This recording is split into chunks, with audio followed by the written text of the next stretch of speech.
I've been quiet for a minute, I've been grinding, still in it, I've been counting these digits. Excuse me, I know I've been quiet for a minute, but I'm back on my business. If you see me, don't trip, just excuse me. Wrong if I do, wrong if I don't.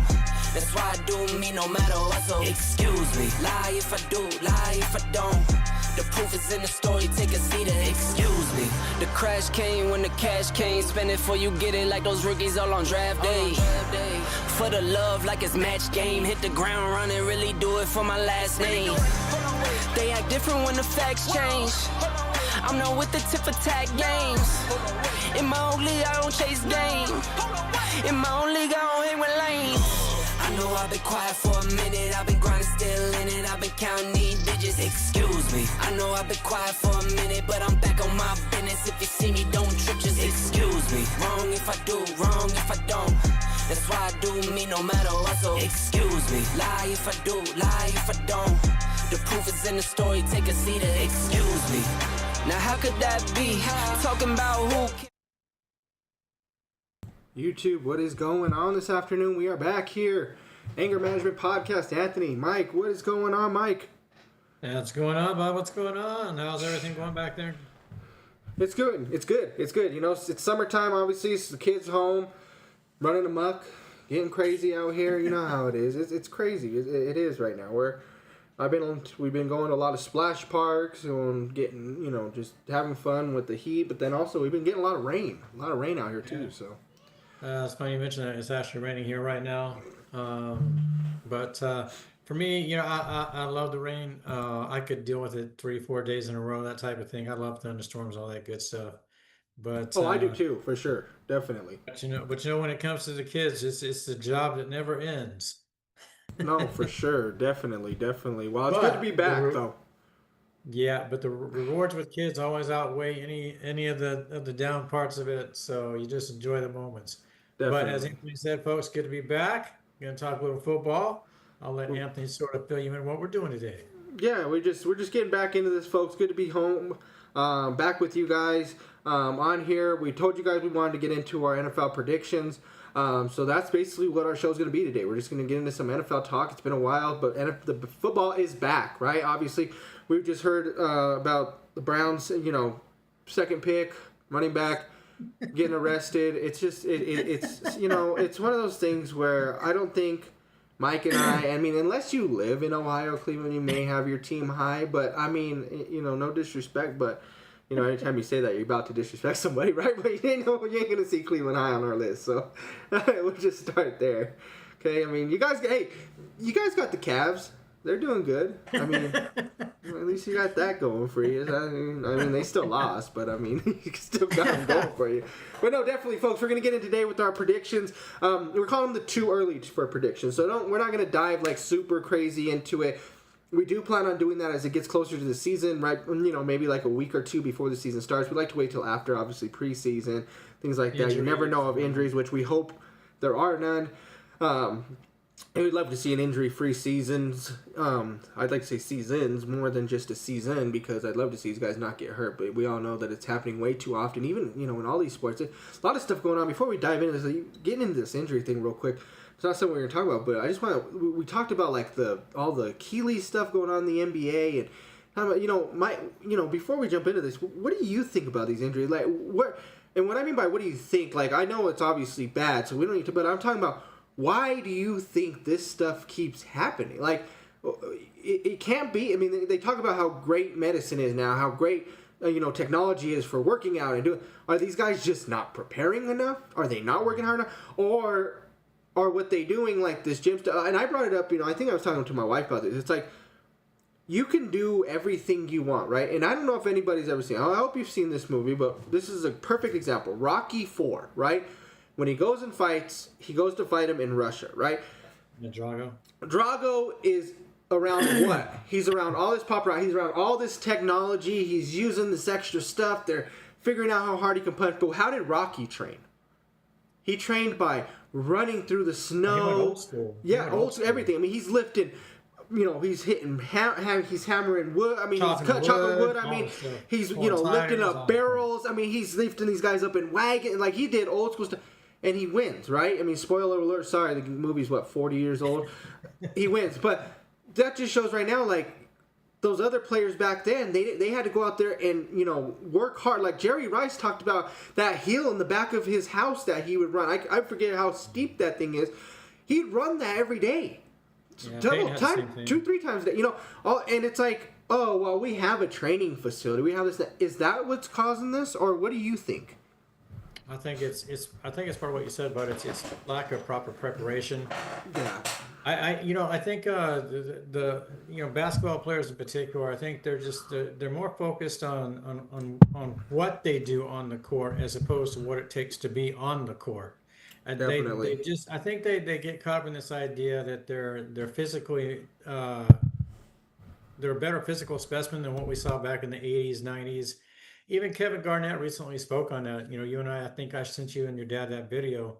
And he talked about that. You know, they're just not built the same as and the mentality too. I don't think they've got that mentality. You know, and then when you've got an Achilles problem, I get it. But you know, you've seen the video. I saw the video. Kobe tears his Achilles. He still goes up. He shoots free throws, and then he walks off the court.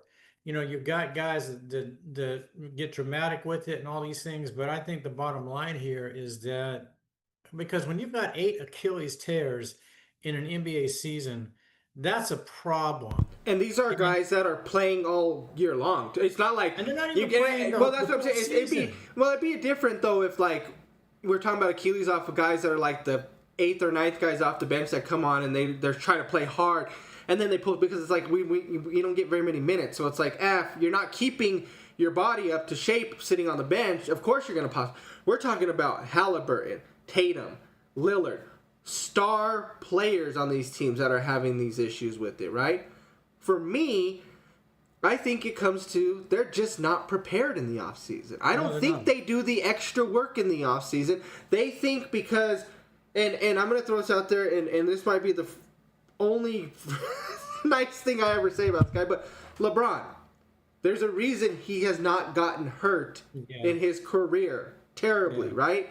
He's had a few nicks, whatever, as he's gotten older. This is how he's getting hurt in his 1920th season, right? Of course, you're getting older. That's going to have your body's going to start to slow down, break down. He lasted this long because in the offseason, he puts extra work into his body. Not what you get at the training facilities, not when season comes back in and you're 12 to 13 pounds overweight and you're trying to boo that off here in the facility. It's different. You got to put in the extra work after. You know, we watched The Last Dance, right? Jordan got beat up by the Pistons. That's why he lost, you know, in 90 and 91 to them. He couldn't withstand it. I mean, they were just getting beat. What did he do? He went straight into the workout, worked hard, got bigger, got stronger. I mean, I don't see that from these guys. I feel like they just come in next. Oh, we have everything we need here now. That's not how it was back. They had to go figure out how to get their workouts in, how to get better. They didn't have training staffs that were getting paid tons of money to get it. They didn't have most of what they do now. I mean, you got nutritionists and you got strength coordinators and you got all these guys. They just had like a couple of trainers that were in there that had to take care of when you cut yourself, when you pulled a muscle, when you had to get massages, when you had to get a workout in. There was just like 2 guys that ran that. Now they have a guy for every single thing now, and they think, oh, it's okay. I'll be fine during the off season and I'll come back fine. And that's in every sport, it seems like. It's not just I'm not just hitting on basketball, but the Achilles thing is the thing that's popped out. But the Achilles thing's happening a lot in football too. A lot of these wide receivers, you're seeing them cutting back and it's boom. They're just done. No contact, no nothing. They're just coming on a post or something, boom, and they just fall. You see it happening in the NFL too. I don't think these guys are well prepared. Yeah, and I think money has something to do with it too. But there's a lot that goes into this problem with all the athletes. Might put hockey aside. Hockey players make good money, but there's a different mentality there. But Sure. if you're looking at it, specifically basketball, football, and even baseball to some extent, but with basketball, it's really egregious because these guys don't even typically the average basketball player, anyone that's on your roster, isn't playing a full season. They're not. They have load management. I'm putting aside the bench guys. I'm just talking about your 6, 7 guys that will have some time on the court. but they're not playing the 82 games. Yeah. And now you look at what Embiid is saying, and that just blew me away that this dude who can't even stay on the court for an 82 game season now believes the NBA should extend it to 100 games when your ass can't even stay on the court for 42 games. And this is almost yearly, and your teammate Paul George can't even stay on the court for 32 games out of the season. But let's go ahead and add another 22 games to it. That's ridiculous. But it ultimately comes back to what you're saying about it. They're mentally not prepared, and they're not challenging themselves to be prepared. Not in the off season, yeah. Not in the off season. Well, even in the regular season, they're not doing anything.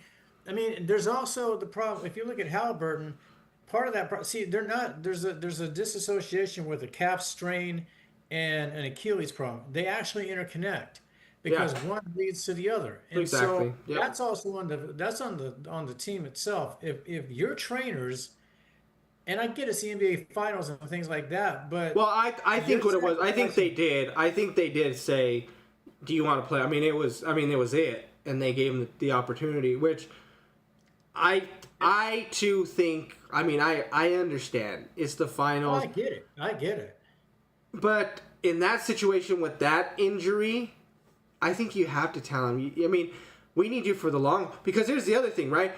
You tell him if this thing pops like it did, we're not seeing you next year. So the fact for us to be able to come back. So now you guys are a relatively young team. But now look at this team now. Okay, Turner's gone. Yeah. Halliburton gone. So now Siakam has to step up, who's already a year older. He's going to be another year older when Halliburton finally is able to come back. How are they going to keep? Are they able to keep Nebhart, Neesmith? Are they able to keep Mathurin by the next year? What do they even do next year? Are these other guys going to step up? No, I think they can. I love Neesmith and Nebhart. I think them with Siakam can do well. Mathurin's going to have to play a bigger role. Rather than coming off the bench, he may have to be in the starting lineup. Obi Toppin is going to have to be a center for them now with Turner gone. But losing Turner, see, that's the problem with Pacers team. With losing Halliburton now and now losing Turner, you've just now lost your starting center and your point guard all of next year because he's now in Milwaukee and he's done. But here's the kicker. The Halliburton injury facilitated getting Turner out of there. That's probably because they did not want to commit that kind of money to it. This is why, Anthony and I, we tell you every single time we talk about something, we can make all the predictions. And anybody can make any prediction they want. We could sit here and tell you any of the 32 teams are going to the Super Bowl. And regardless of who it is, from the worst to the best. But at the end of the day, if the guys aren't healthy, your chances get reduced. It's just the numbers. It's the reality of it all. And when Indiana's best player went down in Game 7, game over. You can fight all you want, but ultimately you're probably not going to be able to hang in there. So it's like Anthony and I were just saying, we can make these predictions today, and we'll go back over these again, a couple of weeks prior to the season. But 8-week, 9-week, 10-week, let's get real here. If Joe Burrows goes down in week 9 and they're 8-0 or whatever they are, they're probably not going to the playoffs, believe it or not.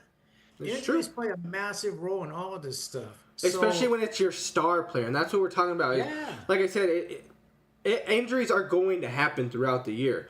Yeah. Excuse me, but it's just, it's about these star players always getting hurt. Every year there is one big player that goes, and I'm talking about every sport. Somebody always goes down with a major injury, and it's starting to get, and then it's just like, but see, the thing is then they're complaining, well, there's just too many games, we gotta stop. The number of games has not ever changed.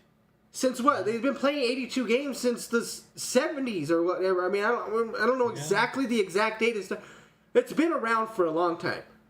I don't remember seeing Gary Payton, John Stockton, Karl Malone, Charles Barkley, Michael Jordan, Scottie Pippen, Shaq, Kobe. I don't remember seeing any of these guys.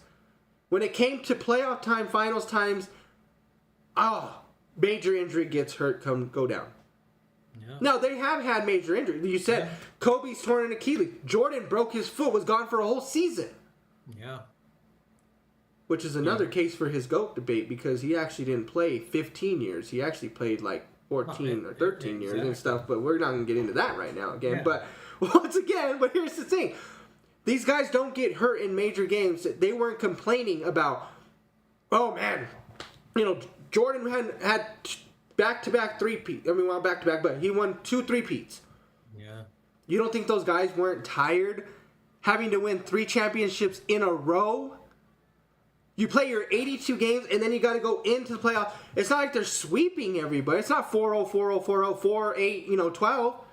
Some of these games go 7 games. Jordan didn't see a game 7 in the finals, but some of these guys, they go to game 7 in the Eastern Conference. They go to game 7 in the first round.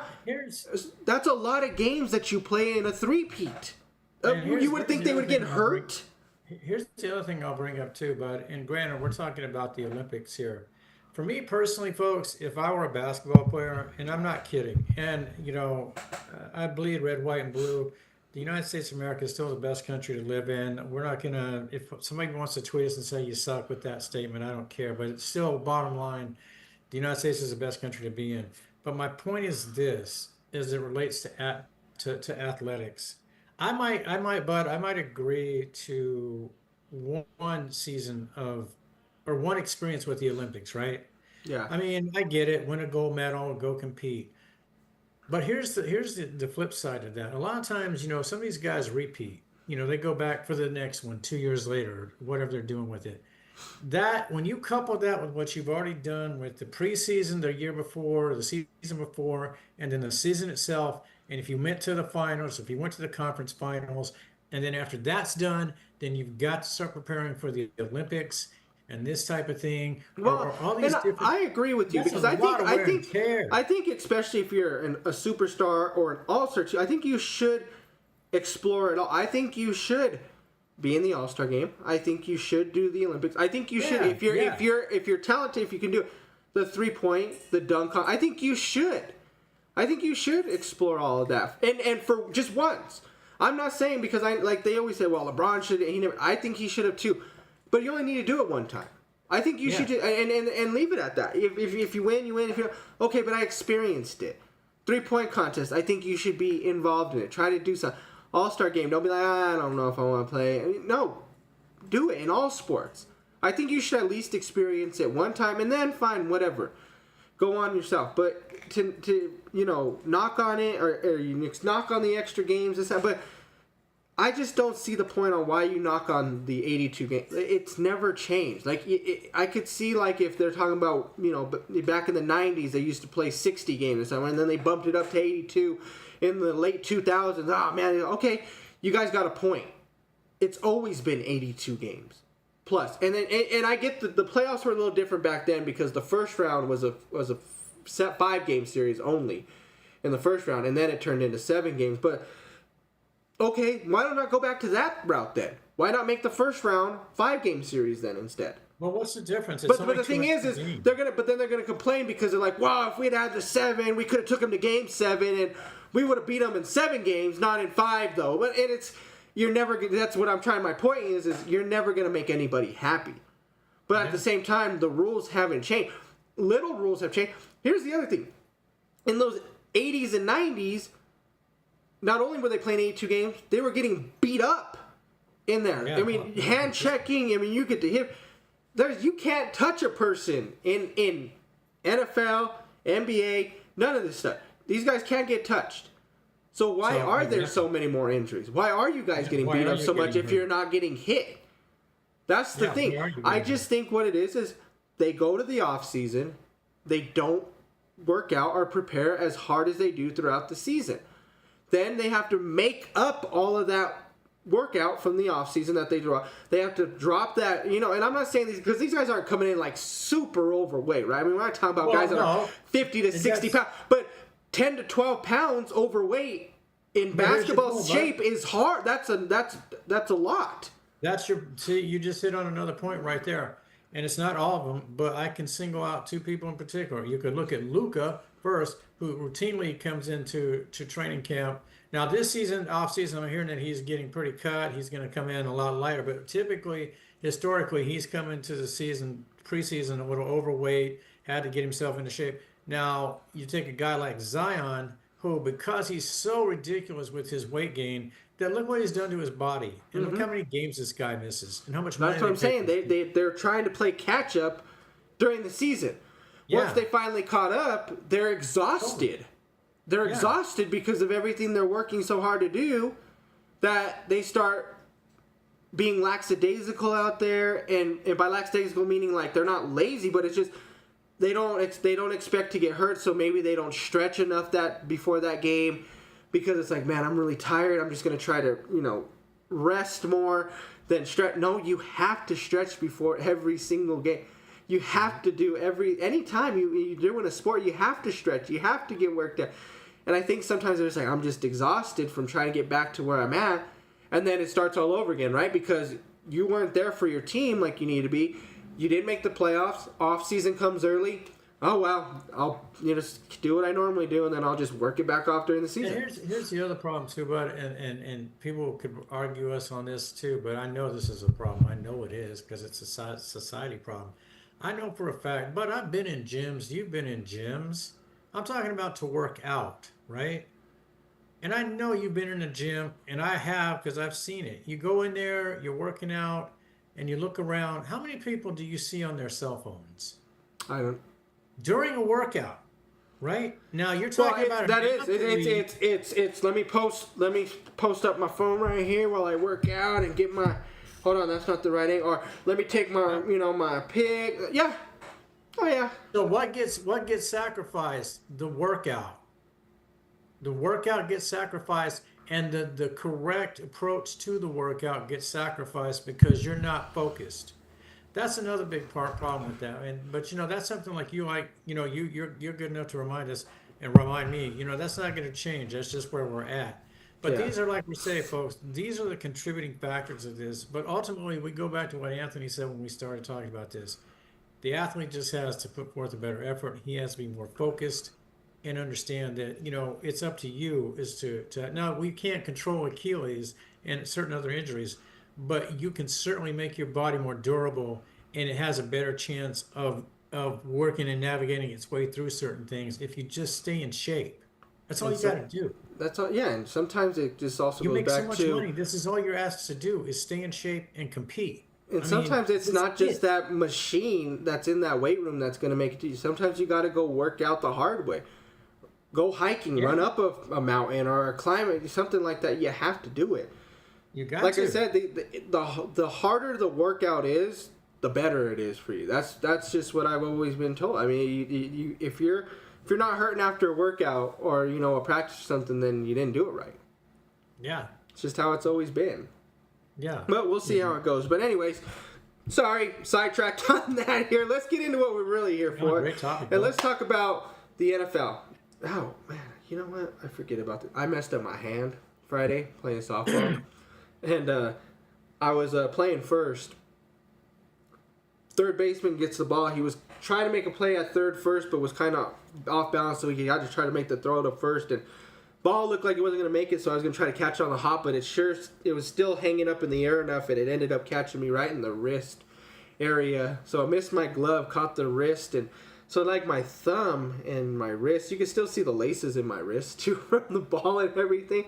But it's pretty bruised up here on my thumb. I couldn't even finish the game playing first because I couldn't squeeze the glove after it had happened, so I had to sit out the rest of the game. So I went to go clap now, and I was can we get about it? Well, hey, you got Mike Trout beat. I mean, stepping on a Lego and just incapacitated. That's bad. Legos hurt. Yeah, Legos hurt. Yeah, they really hurt. Anyways, okay, we're gonna finally get into this, folks. Sorry about that, but yes, NFL is back. It's coming. Not to be. Let's get in. Like I said, we want to get in our predictions. We're just going to call them the too early predictions here. Kind of just go off a little bit of what we remember from last year, some of these new pickups. A lot of stuff going on here, but like I said, we won't dive into this deeply until probably maybe the week or two before the season starts and really get deep into it. Play out, cuts, all that stuff. Yeah, so let's just kind of dive in here. We're going to start off. Let's start off, Mike, with the NFC West. That consists of the Rams, Seahawks, Cardinals, and Niners.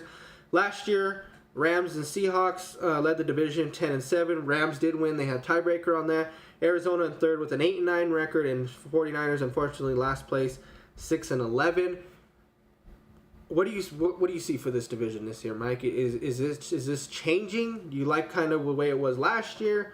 What do you got going on? I know there's a lot of moves made in this NFC West. A lot of new players, a lot of faces gone. Yeah, there were. I mean, honestly, the Rams, Picking up Decimated by Devontae. injuries. What do you think about it? Is Devontae a good pickup there in LA for Stafford right now, with as old as they both are? Honestly, you watched Cup go out the door. Now he's up in Seattle, so that's kind of surprising. Division. See, that's the other thing that's crazy. transition. You switched him to he's in division now, right? And those are the two Yeah. teams fighting for that number one spot. But again, I mean, you've got Darnold up there at QB for Seattle. Geno's gone. He's with the Raiders now, so a lot of change up. I actually do like the addition of Adams. I think, when you look at Stafford, he's on the very back end of his career. So There was let me talk ask you this about- question real quick. It just popped in my head, so I want to see. We're talking about the quarterbacks here. How would you rank these 4 quarterbacks in this division? Well, Because we got Stafford, Darnold, Yeah, Stafford Murray, and Purdy all in this division, which they're not shining, right? These quarterbacks aren't shining, but they are quarterbacks that know how to get the job done if need be, right? You know what I mean? Like they're not like these shiny names of they're not the Allen and Mahomes but if you needed a win, a Stafford could get you a win, right? Darnold looked good last year to get you a win. Purdy definitely showed. Murray with his elusiveness, kind of getting around, he can get you a win. But I was kind of wondering, like, these are one of those, like, that division where these quarterbacks are just good quarterbacks that can kind of get you over the top. Would you say? Well, I don't know. I mean, I get what you're saying about that, but Purdy's now being paid top QB money. So he has to be So- good. Well, In a way. that's I mean- what the expectation is. In a way, But yeah. Is he a superstar or is he a system quarterback? And you could also apply that to Darnold. Is he a good quarterback or is he a system quarterback? I think Minnesota's system complemented him. So if you want me to as you asked me, Bud, to sort of rank them per se, obviously I'm going to go with Stafford because I think Stafford's going to be a Hall of Famer. He won't be first ballot, but he'll make the Hall at some point. And I do like Adams coming on to play with him. I think that's a good receiver combo they're going to have there moving forward. I think the Rams are going to be solid. They're my pick to win the division. I think obviously San Francisco with the injuries, but they'll be healthy going into this season, so we'll see. But I do have Stafford 1, Purdy 2. I'm going to allow Donald a little bit of the benefit of the doubt here, or Darnold, I should say, and we'll see. And then Murray backs it up is in my 4th spot, and I don't like it because, and I do have, and Bud knows, folks, I have an issue with him. And aside from the fact that he's the size of a Lilliputian and can barely see over the line of scrimmage, I think there's problems there. He's just not consistent enough, and I think that's a problem with Murray. So See, that's how I see, and I'm with you. I'm with you on Stafford. I think Stafford definitely leads the pack in this right now. I mean, he has a Super Bowl under his belt, but Purdy's also been there. But he does have a win. I think he's got the better IQ of all the quarterbacks. He's got a stronger arm. yeah. And IQ meaning throughout the whole game, like for his career. I mean, I'm not talking. I know he has his times at the end of the games where he'll make his mistakes. I'm just saying, as a quarterback whole IQ, his is better. I would go him. I would go Purdy, and then I'm gonna actually put Murray over Darnold but see, the reason I ask, and because this isn't for a career, but I'm talking about right now. And my thing and this is probably gonna surprise you, but I think with my 2 of the one, I'm gonna take Arizona as the second to finish second in this division, and possibly have a chance to make the playoff. I know you're not a fan of Murray, but for some reason this guy finds a way to just move in and out of the pocket, make plays. Anytime you have a quarterback that can keep the play going, that always makes up. He has McBride at tight end, who's really, really good. And he's getting a second-year Marvin Harrison Jr. now, who they looked good together already last year. When you put those two guys together, that's pretty good. I like what they have there. I like James Conner in the backfield for Arizona too. They were 8-9 last year, so they weren't off. They were, from being there. They were 6-3 at home. They were bad on the road, 2-6, but that's a nice record to have. They had the best record at home in the division last year. Rams were 5-4, Seattle was 3-6, and San Francisco was 4-5. So they were the best team on the home in that. The defense was actually pretty good for them.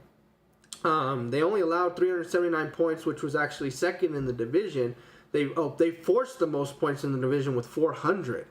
So I think they can just get better from here. Like I said, this division was close. Other than the Niners, the Arizona could have made their way. A few games fall their way.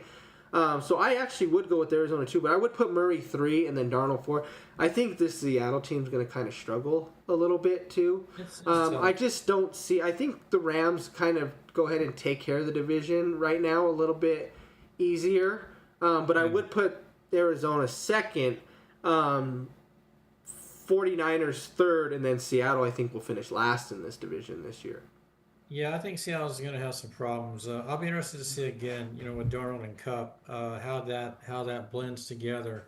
And like we talked about, it's a coin flip for me with Seattle and Arizona as the 3-4. Like you said, you haven't finished in second, bud. And my thing with Murray too is at some point your legs are going to go. And I'm not saying they're going to go this year, folks, but he continues to roll, he continues to get hurt. He's never going to be a pocket quarterback. He literally does not have the height to be a pocket quarterback. But how many quarterbacks are pocket quarterbacks anymore nowadays? That's the problem. No, but what I'm saying though, but when forced to, like even with Jackson or with Lamar, if you look at this kid, he's not what you'd be viewed as an ideal pocket quarterback. But if he's going to be asked to, and at some point you have to adjust because your legs go. And he's showing strides with this. But when it comes to that point, Jackson will have the height to see over the line where Murray literally is not going to have this. Well, see, that's why Murray does have to scramble more is because he doesn't have the height. But that's not his fault for not having the height. No, it's not his fault. But the thing is that's why he has to move around. And eventually his legs will go with that. And then that's just when the career will start to go, unfortunately. But he's still so young. What is he? He's only, 26, 27 still? He's still pretty young. He's probably still got another 4 to 5 years with his legs to move around. Elway was still moving at 37, 38. We seen him helicopter in the Super Bowl. I'll say this for Murray, he's in a division that will afford him that luxury, so to speak. The Niners are either in decline or the injuries that their key players are coming back from could be a little. Now I hear that McCaffrey looks better than ever. But when you run in this guy and you're giving him, if you're involved in 75% of your plays every game, how long is he going to hold up? So the division it's conducive to Murray being able. Well, it's like you just said though. Purdy got paid. He needs to step up now. He needs to throw the ball. You can't just give the ball to McCaffrey now all the time. You're getting paid as a top tier quarterback. Then you need to throw for 3,800 to 4,000 yards this year, and somewhere around 30-something touchdowns or more. That's where you need to be. Purdy's going to have to be the QB. Now he's being paid to win games, not be bailed out at all times. So Purdy's going to have to win games because I think ultimately of all four quarterbacks, the most, as far as expectations go now, will be on Purdy because you just got this. That's where I think the decline in San Francisco goes, which is why Arizona can take that second spot because now that he has to make more plays, they've also lost players too, not just on the offense but defensive side too. So there's a decline there, and I just don't think Purdy is that quarterback to be able to with the weapons he has. I think Arizona has more weapons. LA has more weapons right now. That's just how it works for me to make that. I just don't see 49ers getting there right now.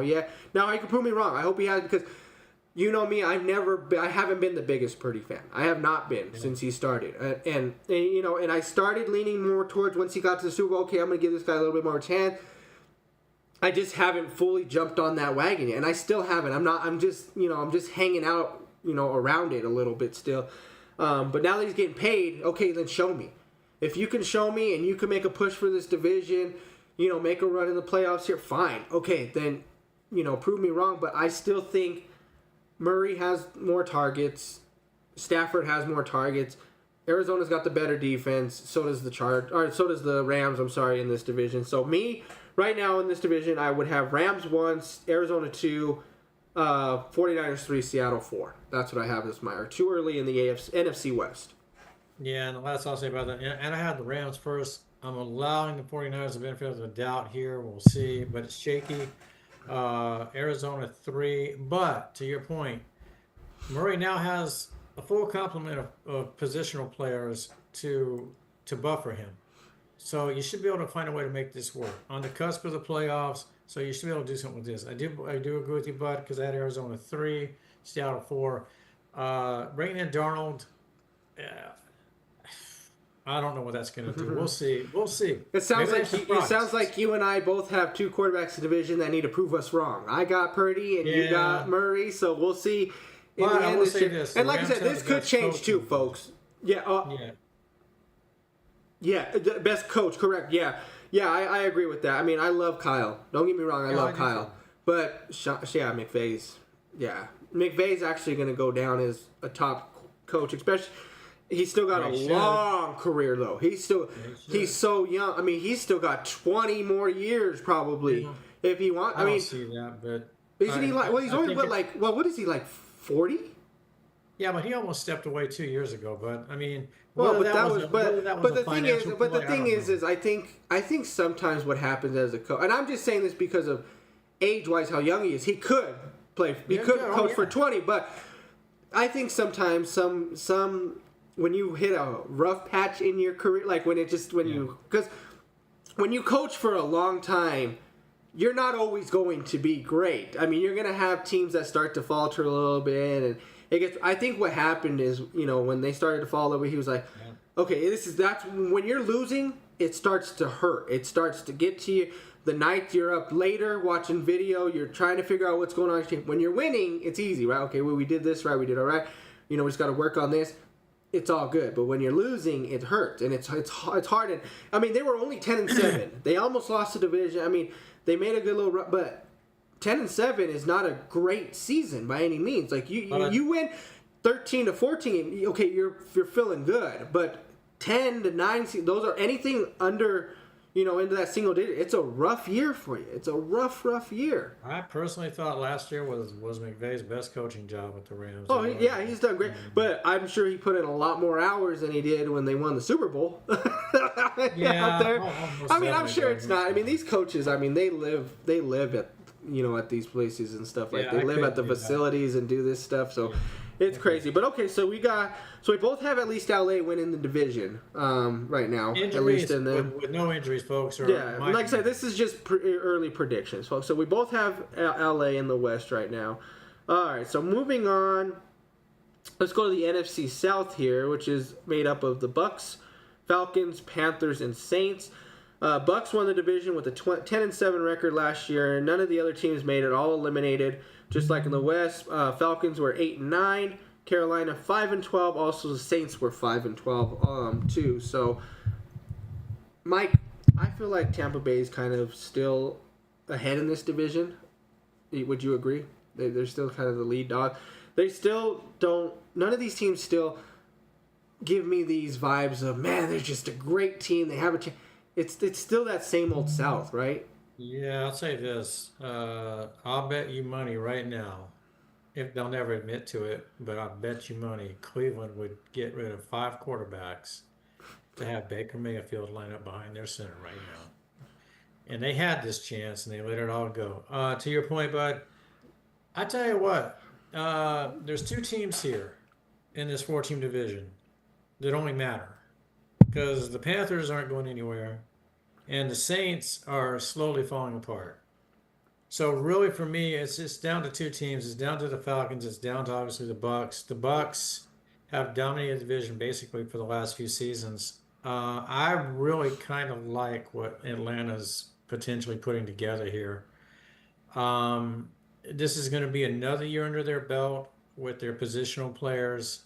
When you're talking, at the key positions, I was with QB and running back, and even if you extend out to wide receiver, the defense is going to be a little bit better. The coach is going to be there another season. So I think what we have the potential here to see is that continued growth. If this does continue to progress like it should, or you hope it does, I'm actually going to surprise people, maybe a little bit here. I'm going to actually, I'm thinking Atlanta might find a way to sneak this out by a game over Tampa Bay. It may come down to their head-to-head meetings. I don't know, but I'm kind of. I need to see more from Atlanta's defense. That's my thing. I need it's- Atlanta to it's not play their strong better point. defense. And, you know, because Michael Penix will finally be running the show. Yeah. I love Bijan. Kyle Pitts hasn't been the guy that they need him to be. Agreed. And then they got Drake London, but here's my thing is, let me see who else real quick before I say anything, because who else did they draft or did they get anybody else? They have London, Agnew, okay. I don't recall them acquiring Ray anybody. McLeod, Darnell Mooney. Okay, see that's the thing is I mean I have no issues with their offense. I think their offense is still pretty good, but that defense for me is just not. I'm It's not. going to be a challenge. Yeah, you know, and hopefully I know this will be what Raheem Morris second year with them. He's still with them, Yes. right? So, and he's a defensive player. I mean, maybe he just needs a little bit of time to work, but I kind of see this division playing out the same way it was this last year. I don't think any of these teams. I still don't think Atlanta's there to make the playoff. Yeah, like you said, Carolina and New Orleans are just. New Orleans have a quarterback still yet? Are they still going with Spencer Rattler? I mean, I don't even know.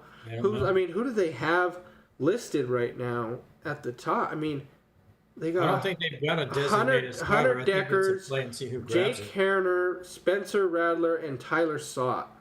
Sott was Yeah. the one they drafted, and Deckers are the two they drafted this year. Yeah. For Sott from Rattler's got a lot Louisville of- and Deckers is Spencer Rattler. I He's mean, got a lot of he could. confidence. I think obviously for me, he has to be the leader to start. I mean, I think he would be the main guy. If I was I trying liked to him take, at if somebody South- was to ask me right now, you know, who's probably, I would say Spencer has to be probably I the liked him in starter. South Carolina. He was Wasn't he yeah, at Oklahoma hockey. too? Isn't that where he was too? Didn't he start in Oklahoma and then moved to South Carolina? Is that what it was? That sounds right. I sort of picked up on him at South Carolina. He came across a little bit cocky, but confident, and it sounds like that's transitioned with him to the NFL. Either way, he's not doing anything in the NFL right now.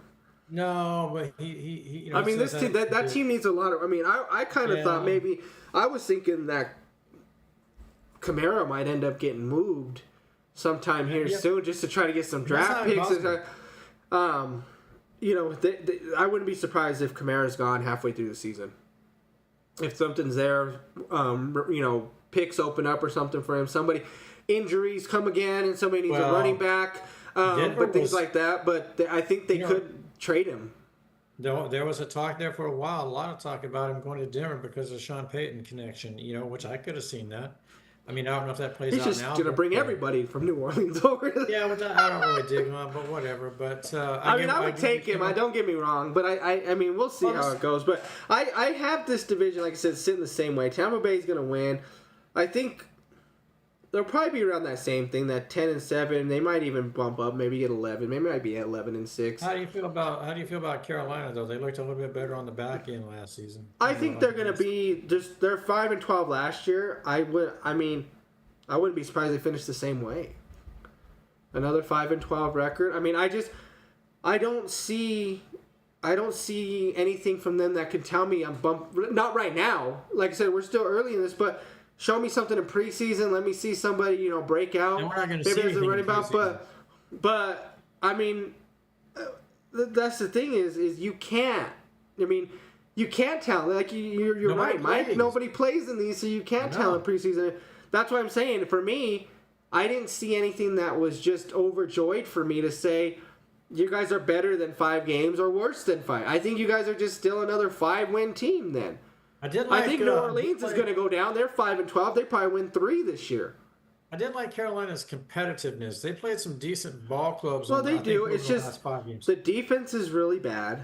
They just don't put up very many points at all. I mean, that's what I said. I mean, I'm stuck with them at that five mark. I mean, that Atlanta maybe could, but I need to see something from the defense.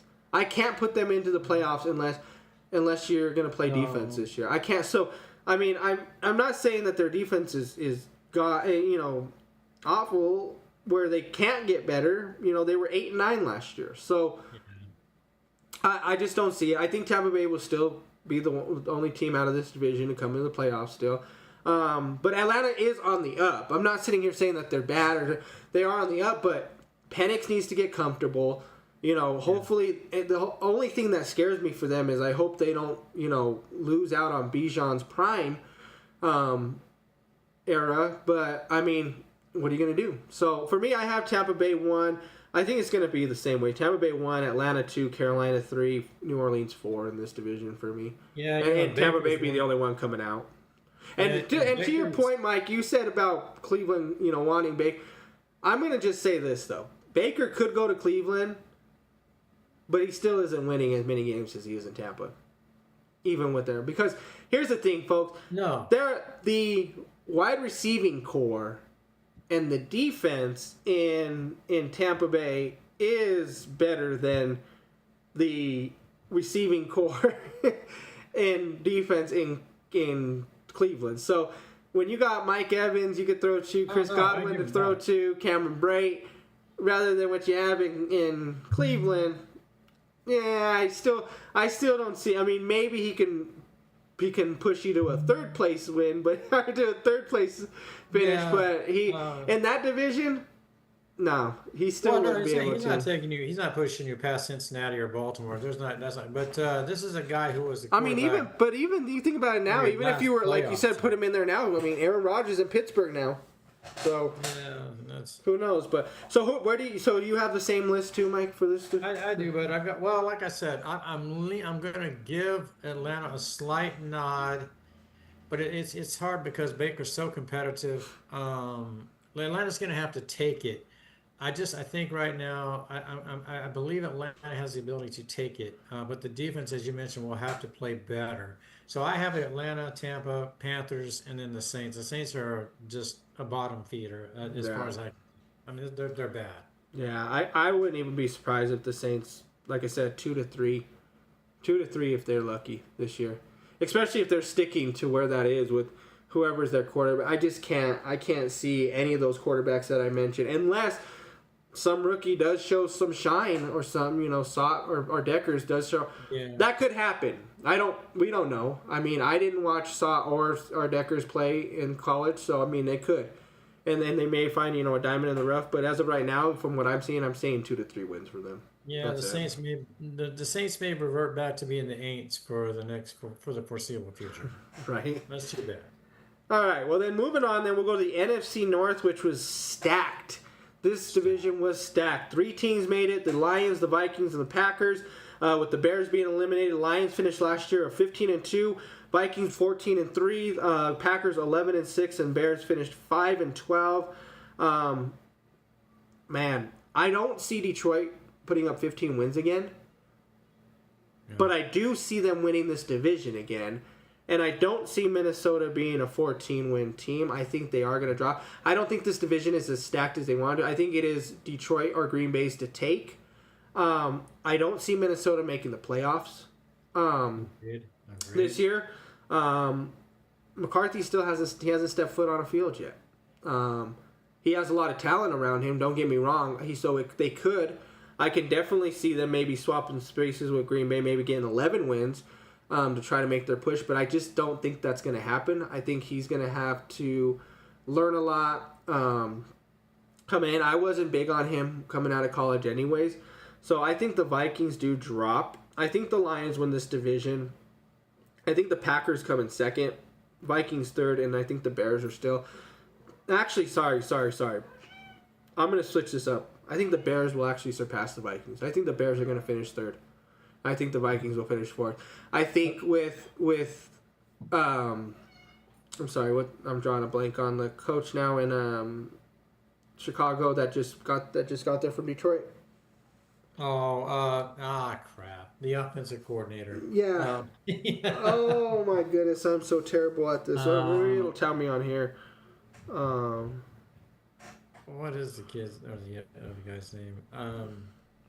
But anyway, Ben Johnson. there you go. Thanks, bro. Um, Thanks.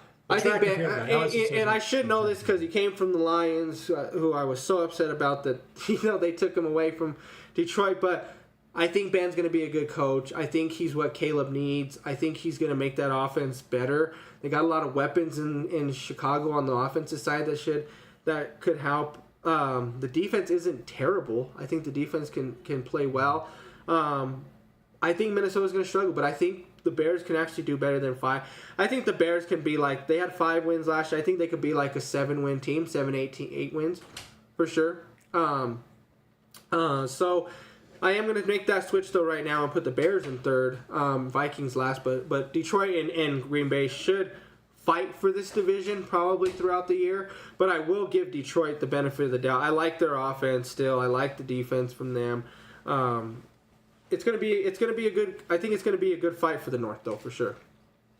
Yeah, you know what, Chicago, I'd like to see. Hopefully, Caleb can find a way to put the off the field drama to the side.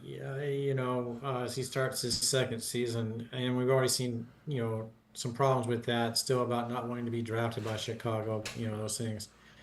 My concern with Detroit, and I do firstly, I will say, but I agree with you top to bottom. Detroit first, Green Bay second, Chicago third, Minnesota fourth.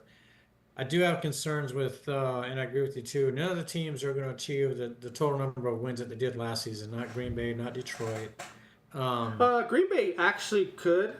I think Green Bay would get it. They were 11-6. You don't think they can get? Well, they have to win the. Well, They're fighting it's for the. possible, it's possible. I think between them, I think for them to win the division, I think one of those two teams they're going to have to be like a 12-win team or a 13-win team to win the division, and the other one's going to be right on their horses.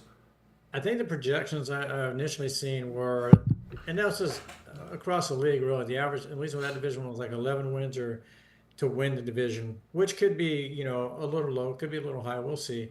But what concerns me with Detroit is when you lose both offensive and defensive coordinators. That's a huge adjustment. We'll see what Detroit does with that. Campbell's got his work cut out for him. He's a great motivator. But does that carry over to your positional coaches? We'll have to see how that goes. I still think the team's talented enough, obviously, to win the division. I think they're going to. Green Bay, pretty much stacked, and they're young and they're talented. Yeah.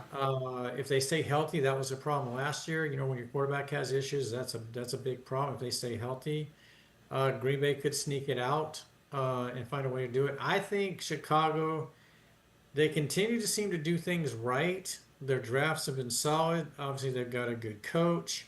We'll see how Caleb does in the second season. I agree with you, Bud. I think Johnson's going to be a good mentor, if you will, for Caleb if he's receptive to everything. Could the Bears make the playoffs? If the rest of the conference falls off, it's possible that 3 teams from that division can make the playoffs. A lot would have to happen because the East Dallas is probably going to be better. So I don't know if there's going to be 3 slots available. Well, and see, for me, it's all about, I think for Minnesota, this team right here it's the McCarthy play. That's the biggest thing right there. It's the McCarthy play, how the defense does for them to, that's the biggest thing because they played great last year. But once again, that was with Darnold, right? Under there, and McCarthy's still young. I mean, technically, he's going to be a rookie. I know it's his second year, but he's a rookie. So here's my thing: I can't. I mean, I definitely am not seeing from him starting. I don't see 14 wins. I just can't see that happening again. Now, like I said, he has tons of talent around him where it could be okay, where maybe he can get 10 wins out of that and maybe push for that. If he gets hurt, who's his backup? I don't even know who his backup. Let's take a look here. I could tell you right now. I have all this stuff.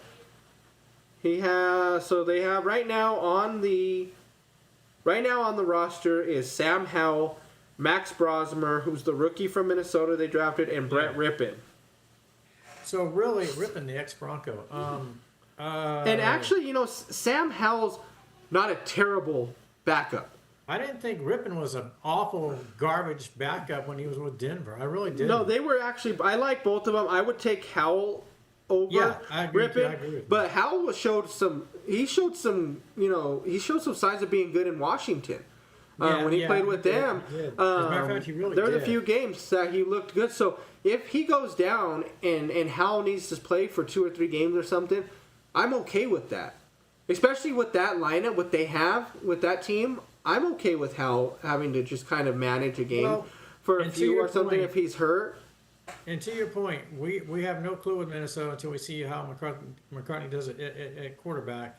So if he performs well, I say they finish 3rd.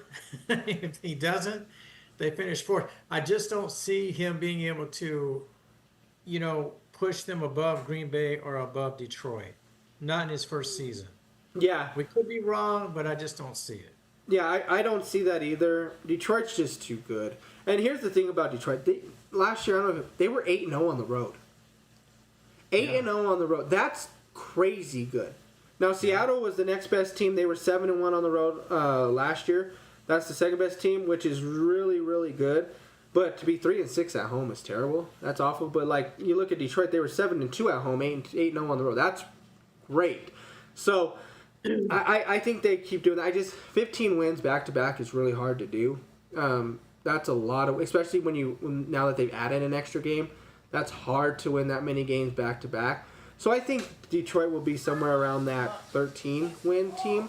I think I can see them winning 13. I think Packers will be around 11-12 again. That's how they're at, and be second. Well, and then, also at the end of the day, Darnold was not exactly the best, the greatest situational quarterback. He really hurt them in certain games. oh, he did. Yeah. His pick and things Well, like that. that's why I have him last in the division and with everyone in Seattle. Maybe this kid comes in and he makes better field decisions, and that Well, carries and him. see, that's the hard part. You don't know, right? Because it's I have like no clue. if I'm putting Darnold in last with Seattle, but he led this team to 14 wins, and McCarthy's supposed to be better because they let Darnold go and that's their franchise. I mean, then maybe I'm wrong. Maybe they could find a way to still, but I'm not sold on that yet. I'm not a McCarthy fan. And I don't think he can lead that team yet to this point. But I could be wrong. But the last thing I'll say about Minnesota, Bud, and this goes to preseason, is okay. So He has to play. You got to put him out there and get reps. He can't just play one game for the quarter. But they or a won't half. because they're going to be afraid he's going to get hurt again. So he won't. You got to see what he can do. So he has to play at least. We won't. He What, won't. 3 I don't. games? I mean, if you do, you may see a series. That's it. Just to Man. keep him going. But yeah. So, but for me right now, like I said, folks. Once again, if you're just tuning in, we're doing our too early predictions. So we're gonna dive in later on what we really think before the season starts. So these are just too early. So, but as of my too early right now for the NFC North, I got Lions, Packers, Bears, Vikings. And until I see something differently from McCarthy that shows me that he's willing to take over this, Caleb looks to be getting better as the season went on. They got Ben Johnson now. They have the weapons. I think he can prove themselves in the third. Green Bay's still a great team. Jordan Love there. I think they're going to be. Yes, exactly. Another thing that's great there. And then Detroit's just still a force to be reckoned with right now. Now, Mike made a great point with having a new offense and defensive coordinator for Detroit, which is why I think they drop a little bit, and they're going to be fighting with the Packers for this division. But all in all, I think Detroit still finds a way to get back in the. And I mean, for me, I feel like this is championship or bust for Detroit this year. Oh, I agree with you 100%, but 100%. I think it's championship or bust now 100%. because they had a good chance to do it last year. They probably should have. Now, don't get me wrong. I'm not going to take away too much from Philadelphia because they were actually a very, very good football team last year. That defense actually just stepped it the hell up. They looked really good when they needed to be. So I'm not going to take too much away from them with the Philadelphia thing, stuff like that. But how good they were, because we're going to get into them this next one. But this is championship or bust for Detroit, I feel like. Yeah, and the last thing I'll say about this division is if McCarthy does show some serious potential, and Caleb, as you mentioned, Bud, makes the progression, continues to, this could be the best division in football, the toughest division in football, top to bottom. If those two kids at QB continue, yes, I agree with that. But also, this next division we're jumping into, the NFC East, could also be that one too. If Dallas finds a way to become the Cowboys that they used to be, now that Washington has. No, but all in all, yeah, I think you're right. You are right. You know, all 4 teams for sure. See, that's the thing is, I just don't know. Caleb is so one of those quarterbacks where I just don't know. He could come out and he could drop the ball too, and they may not be very good. But I don't see that happening. We don't know. The Giants are just interesting. I don't know. I mean, they've been so up and down. It's like they make the playoffs with Daniel Jones one year, and it looks like there's some light with them with Daniel Jones. Now last year they finished with 3 wins, and they're all over the place, right?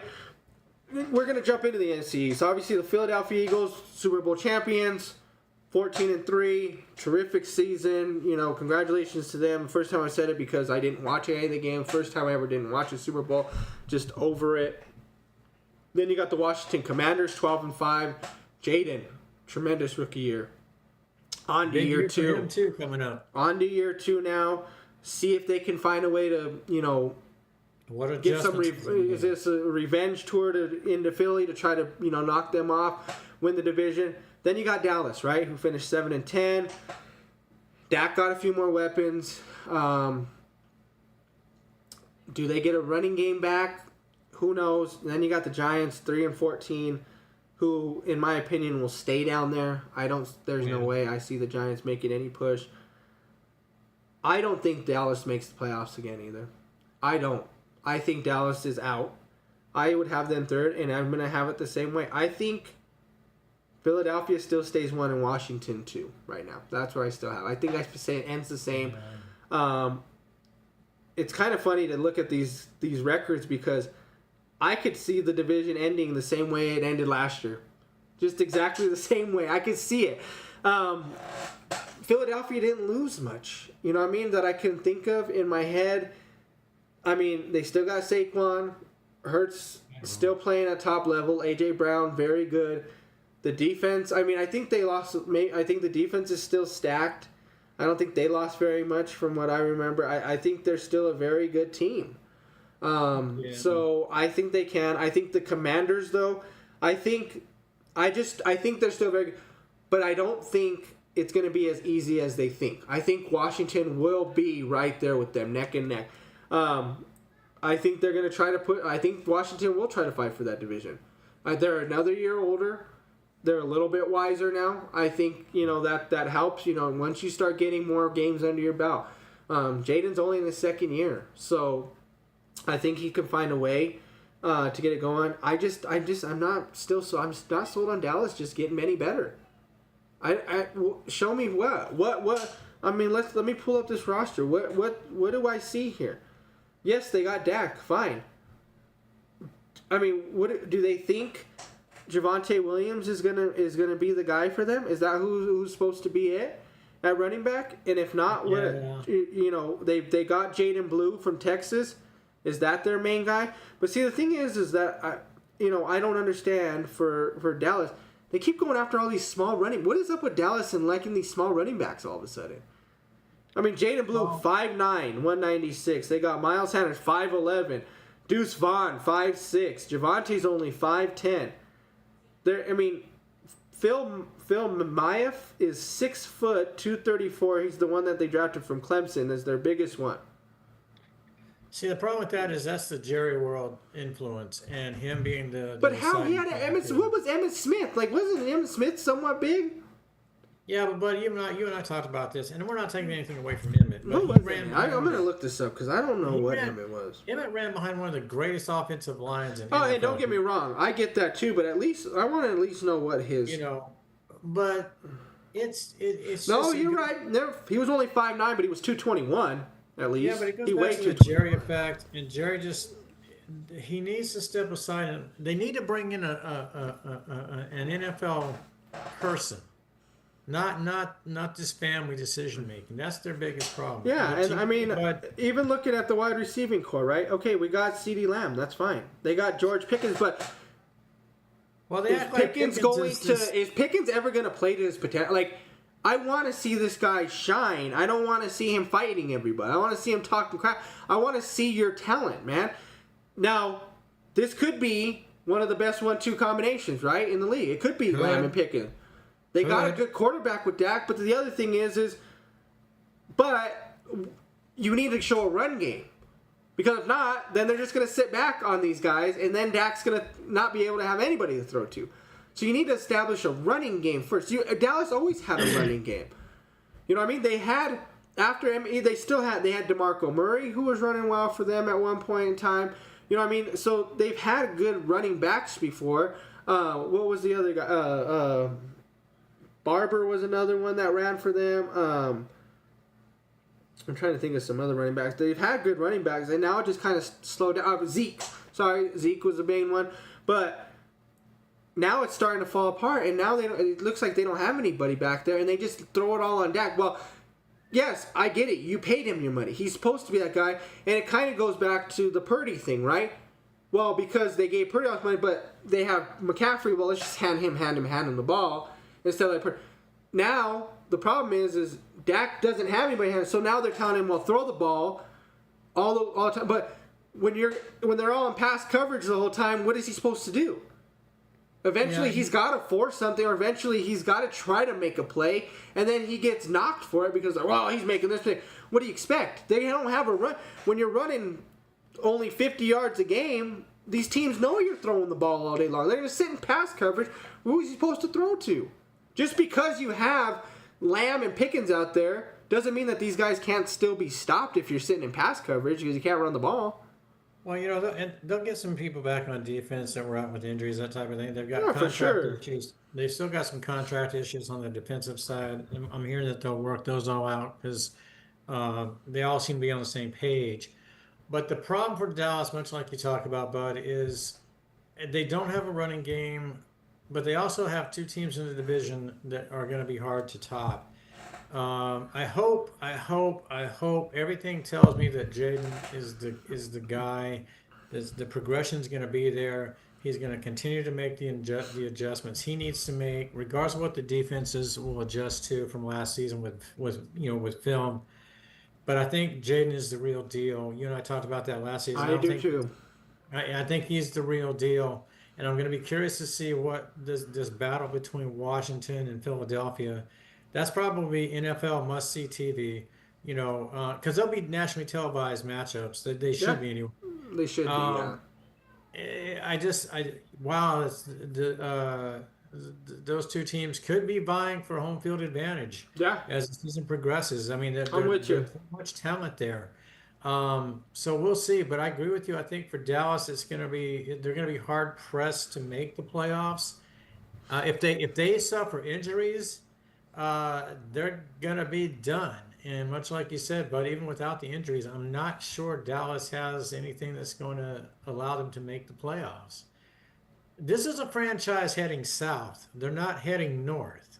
They just are. And Dallas fans I think there's some reality checks that they're beginning to accept now. But Dallas is Dallas, and the fan base is sometimes a little insane. Yeah, I agree. And for me, I like what Washington's doing. Obviously, they landed Debo. So now you got McLaurin and Debo. So that's another weapon for Jaden. I love the 1-2 combination of Brian Robinson and Eckler in the backfield for them. Because the thing is when you have two great running backs that can do they can catch and run, but then you're also worried about Jaden running. You almost have three running backs in your backfield in a way. And one of those guys can throw the ball too. So and then you're adding Debo to that. Zach Ertz, I think, helps that offense out a lot too, because I'm not sitting here saying he's that same Zach Ertz that he was in Philadelphia, but he's a veteran. He can help the team out. He's going to make that key play for you on third down when you don't know whether to run. It's that 3rd and 3 play. Do we run it? He makes those plays. He's sure-handed. Like I said, and big thing is for this young team, you need a veteran like that. You need somebody, and he's won. He's won a Super Bowl. I have to ask you this though. We can't let this division go without. If we put aside the two teams we think will do well, one that's sort of at that mediocre level, but what do you feel Russ brings to the Giants at this point? Just losses. I don't. Okay, I'm pulling up this. I'm looking at this roster, and Mike, I don't know a lot of people on this roster. I mean, I'm not to be disrespectful to the Giants, but I don't know a lot of these players on here. Okay. Devin Singletary, yes, he was supposed to have a year last year. He was supposed to be this main guy. Nothing. Tyrone Tracy looked a little bit to be okay. I mean, Russ is the leader, and behind him, he goes down. You're looking at DeVito, Dart, or Winston. Yeah. Not a lot to choose from. Wide receiving core, Neighbors. I get it. Neighbors is great. Neighbors is terrific. But how long is he? He's not going to be there much longer. He'll opt out at some point. Little Jordan Humphreys, because he played for Denver. Sure, know him. But there's a reason he's in New York now and not staying with Denver, even though Denver's making good moves. I don't know any of these guys. I don't know a lot of Darius Slayton, sure, but he's, he hasn't been the same player he was.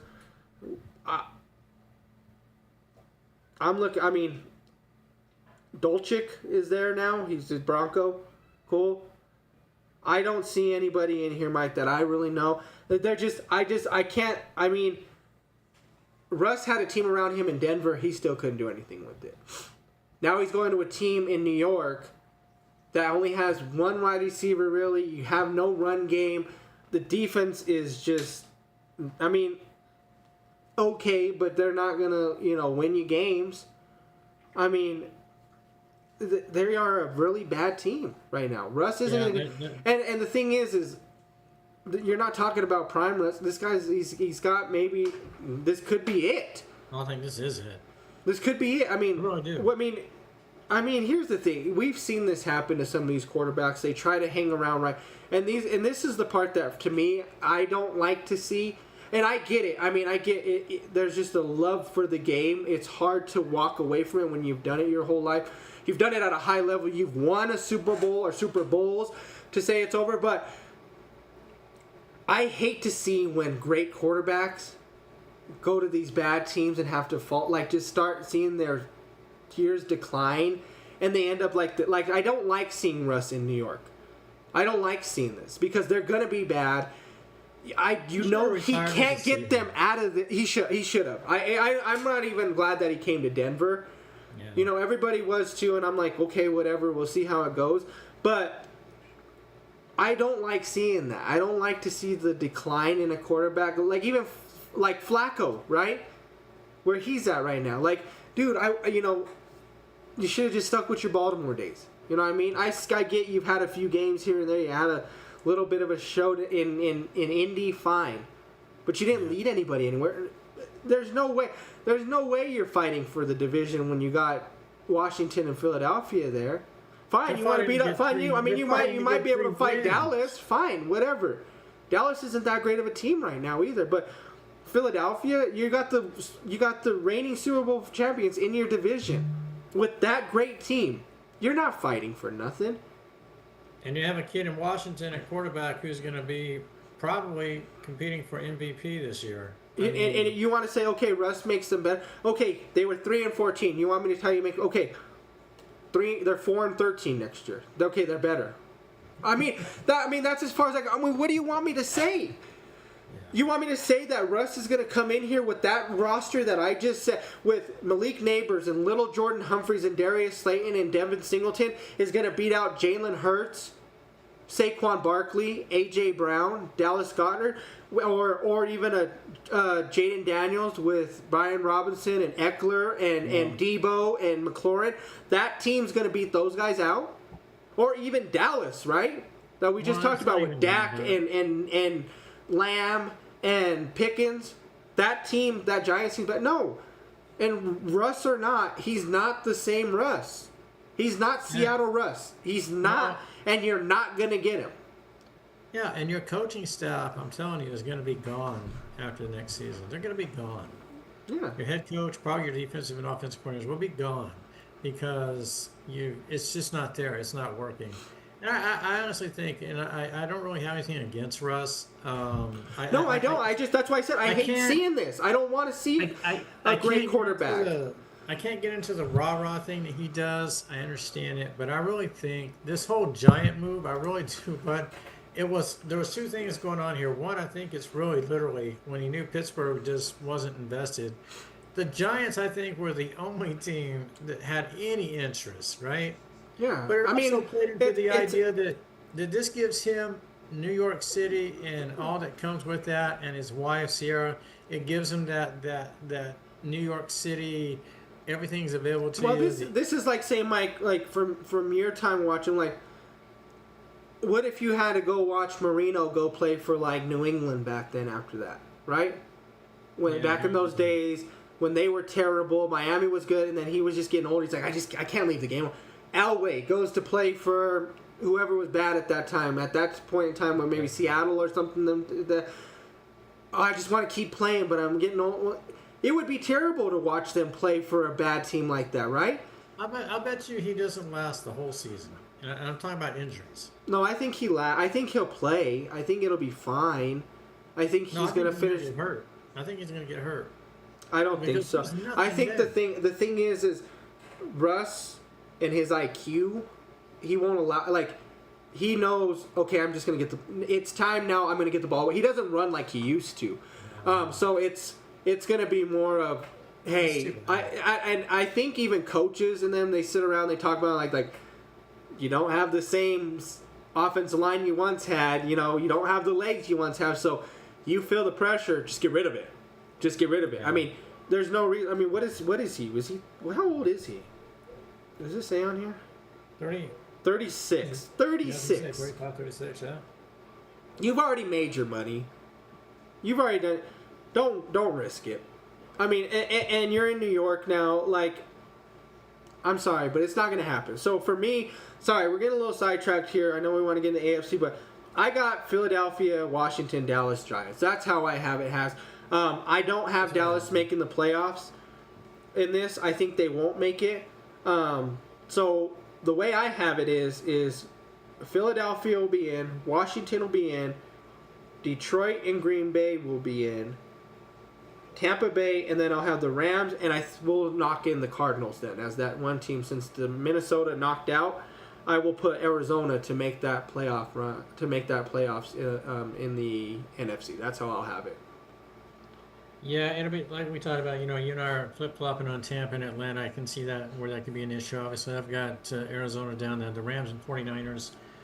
Lions and Packers are almost solid locks for me to make the playoffs. Philadelphia, Washington are almost solid locks. And again, injuries eliminated. And obviously, if I have the Rams winning, and obviously Atlanta, so that's only going to leave room for Tampa or the 49ers, basically. And as you said, Bo, with you and the Cards, so just slight differences there. But again, as Anthony mentioned, folks, we'll go back over this 2 weeks out. Yeah. But the preseason just won't allow us a whole lot to learn about certain players and things like that because you just don't know anymore. Yeah. But I mean, but you do know if somebody gets hurt, that can alter a lot of things 2 weeks out from the start of the season. For sure. So we're gonna move into the AFC now, and let's start off with the AFC East. Mike, it's made up of the Bills, Dolphins, Jets, and Patriots.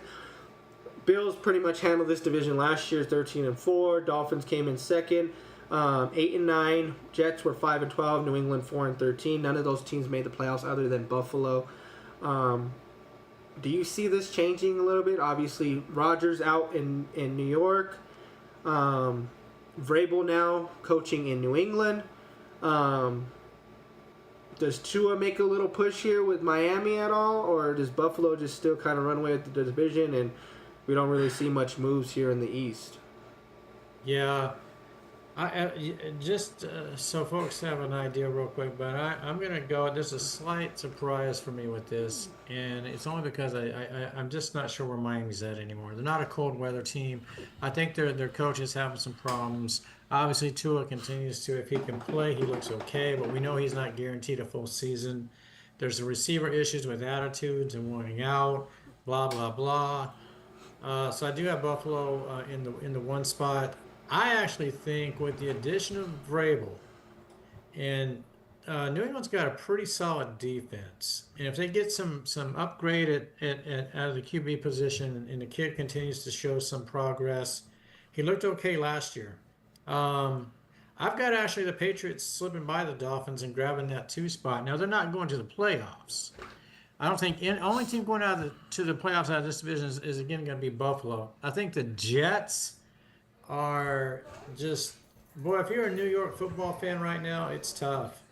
I just don't think there's enough there, obviously, with the Giants or the Jets to make the playoffs. Are you not a fan of Fields? Is that why? I am a fan of Fields. But, do you like Fields over May? Huh? Do you like Fields or May better? Team. No, but I'm saying just in the quarter, for me, and my question is for you, do you prefer Fields or May at quarterback? Because for me, when I look at these two teams, the main thing for me between these two teams is quarterback play. Who's going to be... Because when you look at the team as a whole, you're right. I think their defenses are... They're good. They're good. They're definitely... I think the Jets' defense is a little bit better than New England's, though, unfortunately. But then when you look at the team as a whole, running backs, you got Breece Hall, Antonio Gibson. I like Breece a little bit better. Wide receiving core, it's kind of a toss-up for these two. Like, the wide receiving core is not great, which is why, for both sides, which is why I'm like, who has better quarterback play then with the less talent for me? That's where it comes down to for me, because I mean, the Jets have Garrett Wilson, which is tremendous, right? Yeah. But does Fields find him enough the way that Rodgers could, or a better quarterback? I love Garrett Wilson. I think he's a top tier wide receiver. It's just all about what Fields can do. And what is it? Kendrick Bourne, I believe, is the number one in New England? Is that, I mean, unless they got somebody else. Yeah, Kendrick Bourne. Should be. Oh, they got Diggs. I forgot they got Diggs, right? So, well, but I'm not Diggs is a head But the thing is with Diggs, exactly, you don't know what you're getting. You might get him to explode one game. He might be okay. He's in his 11th year, too, so he's not that guy. I still think I would put Bourne as your number one over Diggs. So that's what I'm saying. But the problem is but it's quarterback play still. Drake, I mean, you're talking about Diggs has played with, he played with Stroud, and he's played with Allen, great quarterbacks. Now he's going to Drake May, who's still trying to figure it out. Garrett Wilson has Fields, who's trying to get back into that starting role, who's been, here's the thing for Fields. I feel bad for, I mean, I wasn't a fan of his, and I talked a lot of crap about him because I felt like he got exposed in that national championship game against Alabama. And when he came into the NFL, he just wasn't ready. Like, I think that loss really just hurt him. And he hasn't shown his potential yet. But then you get booted out of Chicago for this guy, right? Who he wasn't playing terrible, but he gets booted out of Chicago, goes to Pittsburgh where he has to fight with, Russell Wilson to get in. You're switching off series, you're switching off quarters, whatever it may be, to now you're going to be the number one in New York. You got to make a name for yourself. I like Fields more than May, which sucks because I was huge on May. He's from North Carolina. I was hoping he'd be able to do it, but I think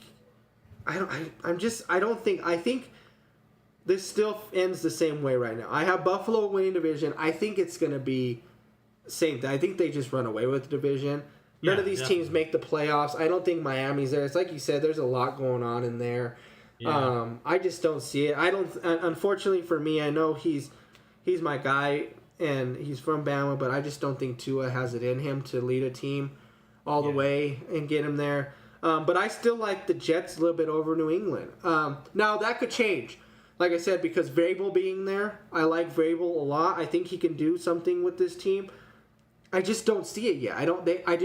I think they need another weapon on the wide Yeah, receiver core, and I don't definitely know if Diggs is it. And I want to see them get a better running back. I mean, Gibson Yeah, is that good. too. Don't get me wrong, he's a good running, but he's I mean, let me see how old he is, because isn't he kind of? I want to say he's. I know they have Ramondre Stevenson too, but he hasn't really showed up like supposed to be. Who else did they draft? Oh, they drafted Trayvon Henderson from Ohio State too.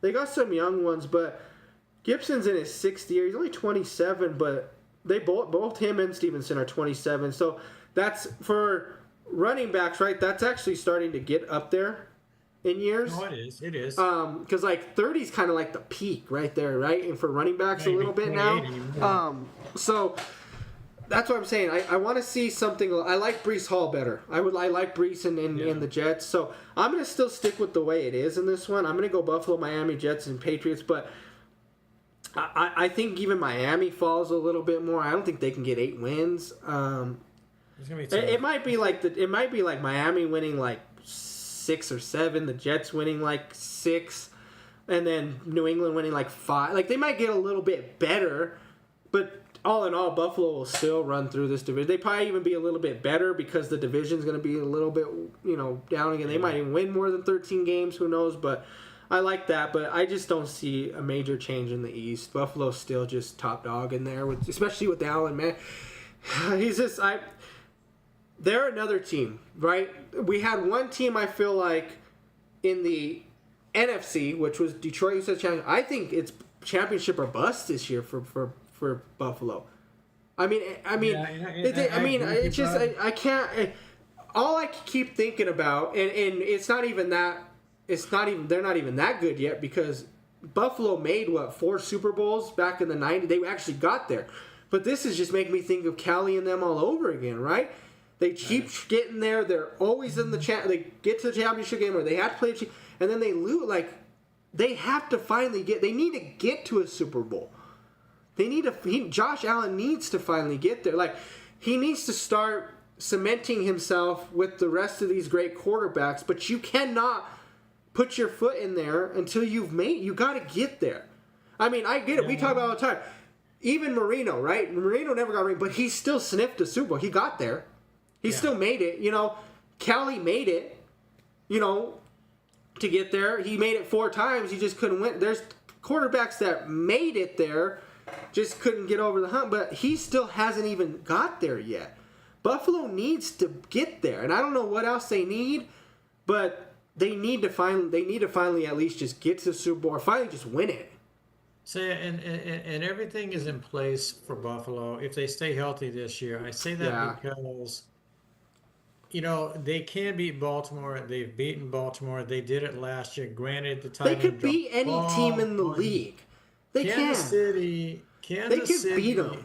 is still a team that, as on the whole, is getting older. And so everything is in place for Buffalo to take that next step this season. But it's just like we go back to Purdy. Josh has got the contract now, and Josh is that guy you kind of root for. I've never heard anybody say anything bad about the guy. He's a good dude. He's a community guy. He's a baller. He's a baller. But now, Josh, like you're saying, bud, you gotta find a way to get that. And this is on the coach too. It's as much on their coach as it is, Josh. Your decision making and Josh on the field. The two of you got to find a way to make this work. Your time's running out, but divisionally, there's nothing there from the other 3 teams. Yeah, I mean, there's nothing. Before, we used to be able to say, "Hey, Josh is young. He's gonna make a mistake." You're 8 years in now. This is you're 8 years in. You've had enough time. You need to start working on then, whatever you need to do. If you need to watch more game film, if you need to have more plays out on practice squad, trying to figure out, put you in a situational things. I think the most things he needs to work on is those put him in the 2-minute drills without making the mistakes. That's the thing right there. I think he reminds me of Elway. He does. I mean, he really does. Think about that. I mean, it got to a point and he wants to just take over, and he needs to just try to. And some games, he's going to run you right down there and win it for you, right? Just like Elway did multiple times. Right? But then there's sometimes like Elway was, or like a Favre, it looked good, but you forced it and you made the mistake. That's just what he is. And granted, maybe he's living that same career because Favre won one a little bit later. He won one early, I guess. Still went later, in his career. Elway didn't win until he was late in his career. Yeah. You know what I mean? It took Elway a long time to win. And some of these quarterbacks just takes them a little longer. I mean, but maybe he's living that career. But either way, for me, it has to be championship or bust right now. It has to be. And they do have some contract issues at the running back position. We'll see if they get those all worked out. You'd hate to see holdouts and things like that compromise the ability to succeed this season. So I hope that doesn't become an issue. Back to the picks, but obviously the Bills in a runaway. Miami's on the decline. The Jets, I think it is interesting. I like Fields. I root for Fields. I think Vrabel coming in will be a stabilizing factor for May because he was able to produce with a coaching staff that wasn't conducive to anything last year. So I think Vrabel helps with that. And I do think the Jets and Patriots can go back and forth. I literally think the Dolphins are last in this division. I just think they're falling apart. There's a lot going on, and everything is bad, I think. And wow, you think they're that? I mean, they still have. They still have A-Chain. They still have obviously Hill there with them. I mean, Waddle's still there. I mean, I still think they have a chance. I mean, I don't think that they're worse than the Jets or the Patriots. In my opinion, I just don't see. You've got two receivers. Either way, this division is probably the worst division. It could be the worst division after it's all said and done this year. It is. Because we'll get into these other ones, but the South I think is actually on the rise a little bit, possibly. Could be too, but we'll see. But okay, so we got the same thing. We got Buffalo there, but you have Dolphins last, and then you have Patriots, Jets, Dolphins. That's what you said. Yeah, with the potential to flip flop because, like you said, but Fields, I think may be the better. Maybe his IQ is a little bit better. His ability to see things a little bit better. Fields is more mobile, more athletic. I love Fields. I think, like you said, Bud, he needs to have a team give him a chance. I hope the Jets are this team. They got a new coach, I think, but it's a defensive guy.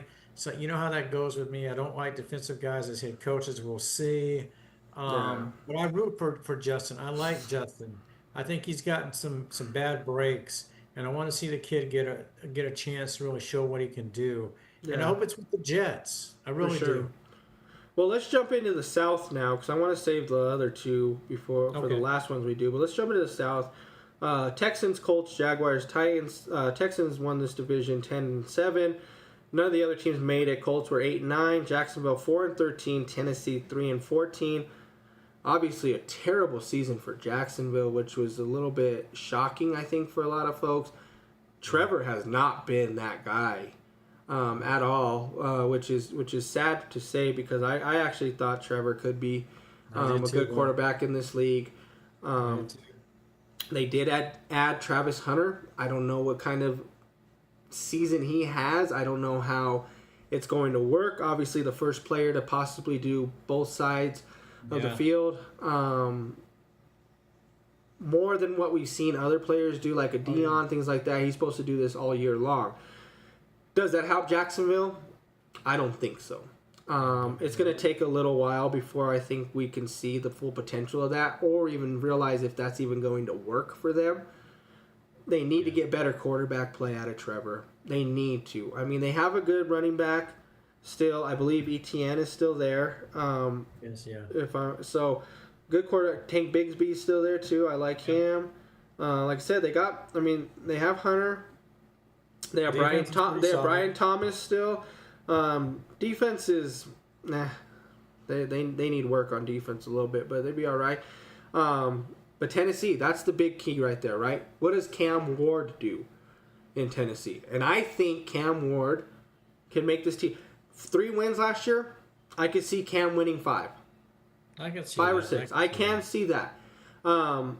And for me, I think Tennessee finally makes the move up. I think Jacksonville finishes dead last in this division. I mean, with the fact that just Trevor just isn't that guy anymore.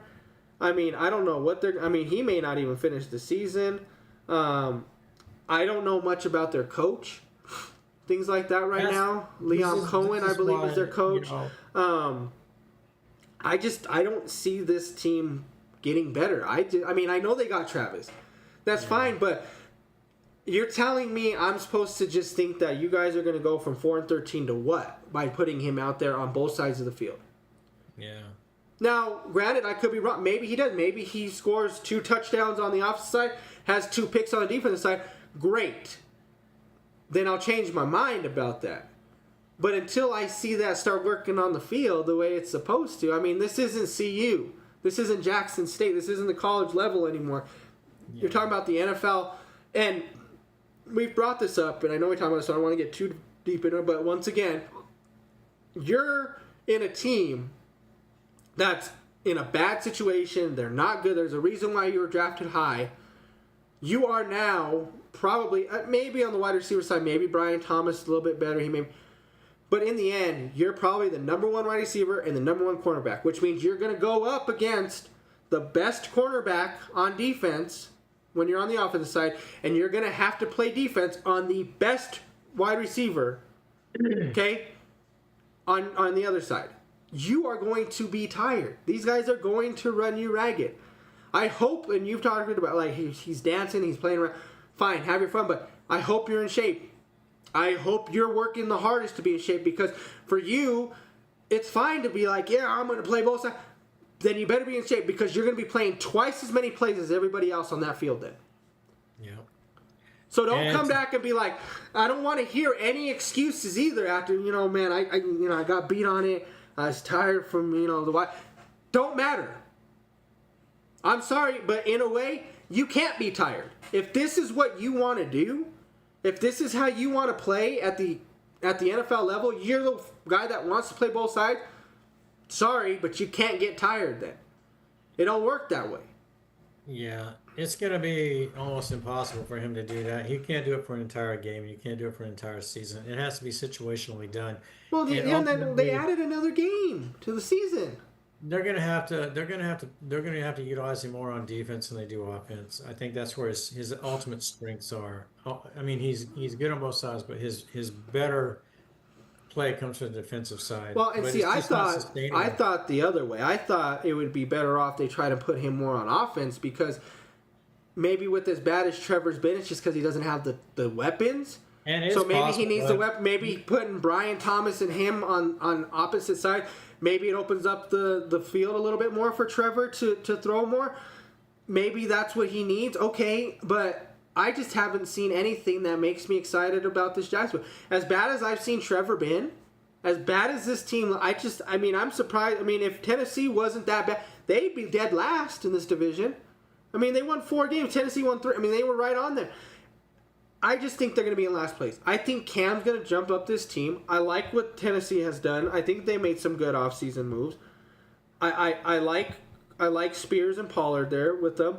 Like I said, Ward. The only thing is wide receivers. I mean, they got Lockett. I think Lockett's a very solid wide receiver there with them. Van Jefferson, I think, is solid on the deep plays for him. I think, and they got Ridley too. I think they have a good, a good decent team around them to win. Like I said, they won 3. I could see them winning 5. Why not? A couple more wins than last year with what they have right now. They're not going anywhere, right? I mean, they're not fighting for the division. Maybe Cam is that good, but until I see it, no. I mean, I'm not going to jump to conclusions right away. Like I said, we're still too early. These are 2 early ones, but for me, real quick, I'll throw it out there. I'm going to go Houston 1. I think they're going to get better. I think they will be better this year. I like them more than 10. I'm thinking they're 11 wins for sure, maybe 11, 12. Indy, I'm still not sold on the quarterback situation there. But I still think they're a solid enough team. Solid enough team, better than Jacksonville and Tennessee. So they just kind of get second by default. Tennessee will be 3rd place, and I think Jacksonville will finish last in this one. Yeah, it's if you step outside of the Texans, it's really a very unimpressive division, really, at least going into this season. I expect Stroud to bounce back. He had, and he'll tell you he had an off season last year, but that's to be expected. Sometimes you do. It's, sophomore slumps, however you want to look at it. I think he'll bounce back. The team, top to bottom, both sides is solid. So winning division, if they stay Yeah. healthy, it's their division. So that we can put aside. Great coaching, everything else.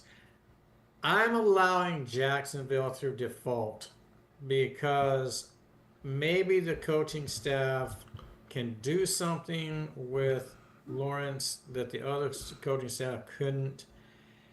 This is where we find out, because if it's not there with this, then you need to start looking at a quarterback because it's not there. So I'm going to Yeah. allow them one final chance. I think the defense is comparable. They're not great. Offensively, they're okay. We talked about what we expect with Hunter. Um, so I'm allowing one more season with this. Lawrence has got to stay on the field. He's got to make better decisions, and we'll see what the coaching staff does with him. But if nothing's there, then you got to start looking elsewhere next season. The Yeah. 2026 season. Everything the Colts have at quarterback is absolutely just abysmal to me. Richardson, you, I guess you give him, you got Danielson there now.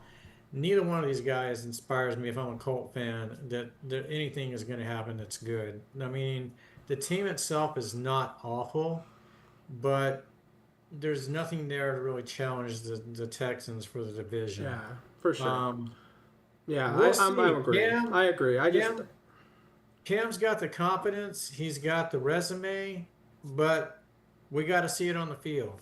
yeah, and like I That's said, where and he that's where doesn't it have a lot to work with, but I think Now he I has like enough to do it. I like your call, Bud. I think they can go from 3 to 5 wins if they stay healthy, and Cam shows that he can be that dude. Um, I think if he's what he appears to have the potential to be, the future's bright for Tennessee at the QB position. So there's something to be look forward to there.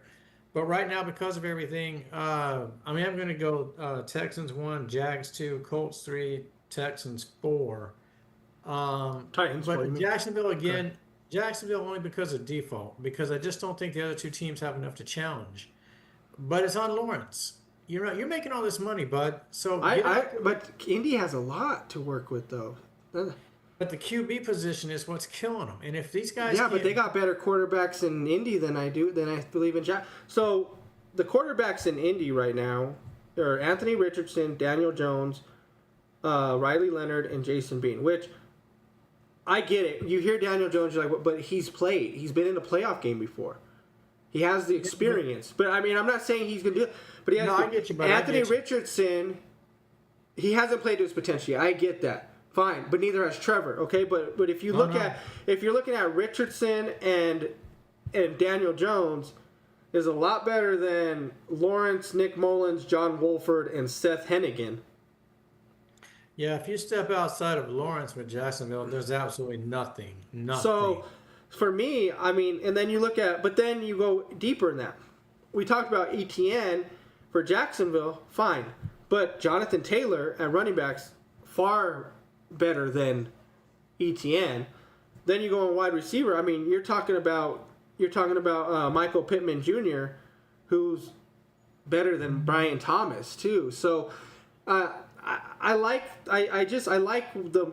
the core more of Indy than I do, because if one quarterback even finds a way to shine, you have good wide receivers here with Pittman. Alec Pierce is another one that does well, and then if not, you can always fall back on Jonathan. And Jonathan's still young. He's still a top 5 running back, I believe, in the league, in my opinion, too. So Do you project, Bud, if one of the two QBs, and let's just say that Richardson plays comparable, above average, and they stay healthy, do you project the Colts to be a wild card team? no, absolutely not. Okay, The so West you're is too literally strong. looking at. Oh so no, we're there's both no, on the I don't same even page. see any of these. No, none of these teams have a Yeah. chance to make the playoff. None Yeah. whatsoever. Absolutely not. Yeah. No, because and I feel the same way about the East or the South. I don't think any of those teams, other than Houston and Buffalo, none of those other 6 teams or whatever in the South or the East are even close. And we're going to jump in now to the North real quick, which is Ravens, Steelers, Bengals, Browns. Right? Ravens finished 12-5. Steelers kind of shocked everybody, finishing 10-7, making the division, knocking Bengals out, who were 9-8, who didn't make it, and Cleveland 3-14. We talked about this, guys. I don't think we need to jump in this anymore. Cleveland's last. I mean, that's probably as much as we need to talk about with this. It's not even close. I mean, with these three other teams, Burrow's going to be healthy. He's got, hopefully Cincinnati. The only thing I'll ask you, Bud, about Cleveland is, who do you project to be the opening game week 1? Who do you project? I don't care. I don't care. But if you had to pick one, I don't want to. I don't. You think you know what? Hey, let me see. Who's the kicker? Start him. I don't give a damn. I can't stand this thing. I think right now. I still think it'll be Joe. I think right now, if I was the coach, you put him out there, wouldn't you? I'd start Dylan Gabriel. Really? Okay. I thought you might say because here's my thing. We're bad, and you want to, Joe. I think I've already said. I think I've gone on this a little bit, so I don't want to go to. Flacco's past this point. He's not leading you to a. If he plays, maybe 5 wins. Okay. That's not even close to making a. That's not even pushing for a wild card. So why throw him out there? Let your rookies get the play in, get the experience. Just go out there. You play in a tough division. Might be one of the toughest divisions. These teams, and not just because they're so good, they beat the hell out of each other. Like, when these two teams play, it's like watching an old Broncos-Raiders game or watching the Steelers, the old Steel. They don't care. They just beat the hell out of each other every time they play each other. Baltimore against Cincy, Cincy against Pittsburgh, Pittsburgh against Baltimore. It does not matter. So you've already played a tough division. Gabriel was drafted first, which means you liked him better than Shedeur. Okay? So then he gets basically he gets the seniority, I guess, right? Because if you like Shedeur better, you would have drafted him before Dylan. You like Dylan better, you drafted him before, throw him out there and start him. That's what I would do. And if it doesn't work, okay, then Shedeur comes in. But I don't think you need, Kenny isn't it. I'm sorry. Deshaun, you're just stuck with because of the contract, so that's your guys' fault. And Joe isn't going to last after this year. So what's the point of even him? You could just, you should just get rid of Joe. What are you using him for? Unless you're using him for mentorship. I was going to say, that's probably right? it. Or to try to get him. Fine, cool. Then get rid of Pickett. You're stuck with Watson, and you're going to end up running a 4 quarterback rotation. Only because of contract and you have veteranship. Does Shedeur make this team? Yes. Okay. You can't get rid of him. No. I agree with you, but I agree with you. It's not going to happen. But so, either way, Cleveland last. I'm actually going to go. Right now, I'm actually going to go Cincy 1. I think Burrow's going to go on a run here. I think Burrow's actually going to come back. Wow. I think he's going to say, I need to make a run for that. I need to finally put my foot down. I need to come out here. We need to get a 13-win season and win this division. Yeah. It's going to be hard. It's going to be tough. But they finally got all these kinks out. They had contract problems. They're figuring out finally, let's get this all together. Let's wrap it up. You got better on the offensive line for him more. He's not getting beat up. Now's the time. And I think they are. I think Joe's finally going to put his foot down, get it in. I got, right now, Bengals 1. I'm going to go Baltimore 2, Pittsburgh 3, Cleveland 4. And I don't think Pittsburgh makes the playoffs. I've already said this before. I wouldn't be surprised if they don't even win maybe 6 games. Yeah. And I think this will be Tomlin's it. I think Rodgers will be gone in Pittsburgh, and I think Tomlin will be gone after this season too. Yeah. I agree with you, bud. Top to bottom. I was surprised. I thought you might still lean towards Baltimore slightly. I'm going with Cincinnati too. I think Joe's on a mission. I think Cincinnati as a team is on a mission. I think they're on the same page. Coaching staff is solid. I think defensively they're pretty good now. A couple years ago they were really showing some problems, but they've improved a little bit. I think they're good to go. I think this could be at least their year to win the division, maybe reach the AFC championship game. We'll see. Baltimore's still going to be there, obviously. But again, we're right back to the whole Josh Allen thing with Lamar. Yeah. You got it. Now it's not just Lamar. Now he has shown that he can play,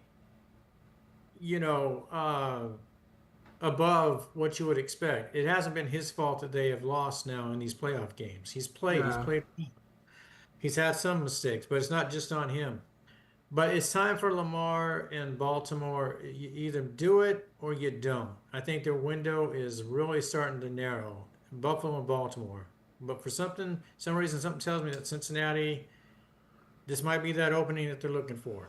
Even And with see, Kansas that's another coach for me that he's stuck around a long time and he's shown some loyalty. But when is it enough for that Harbaugh just keeps Harbaugh. just making it there? Lamar's another one. What are we in for? Let me check here before I jump to this. Another thing, same thing. Lamar and Josh, both in 8 year season 8, and neither one has even been. getting So get there. so the thing is where do you go from this?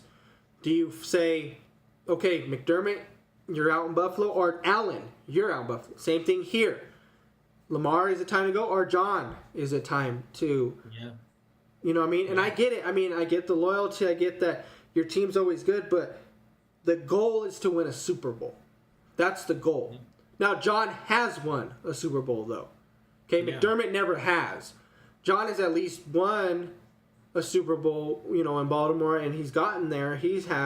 McDermott has it. So Josh Allen and McDermott are kind of in a rough spot because neither one has even seen a Super Bowl. Now, I could be wrong. McDermott maybe has won one as a coordinator or something, maybe down the road. I don't know it. But as a head coach, he has not. So, obviously, John has a little bit of, leniency as far as being a Super Bowl winner. But that was how long ago? 2009?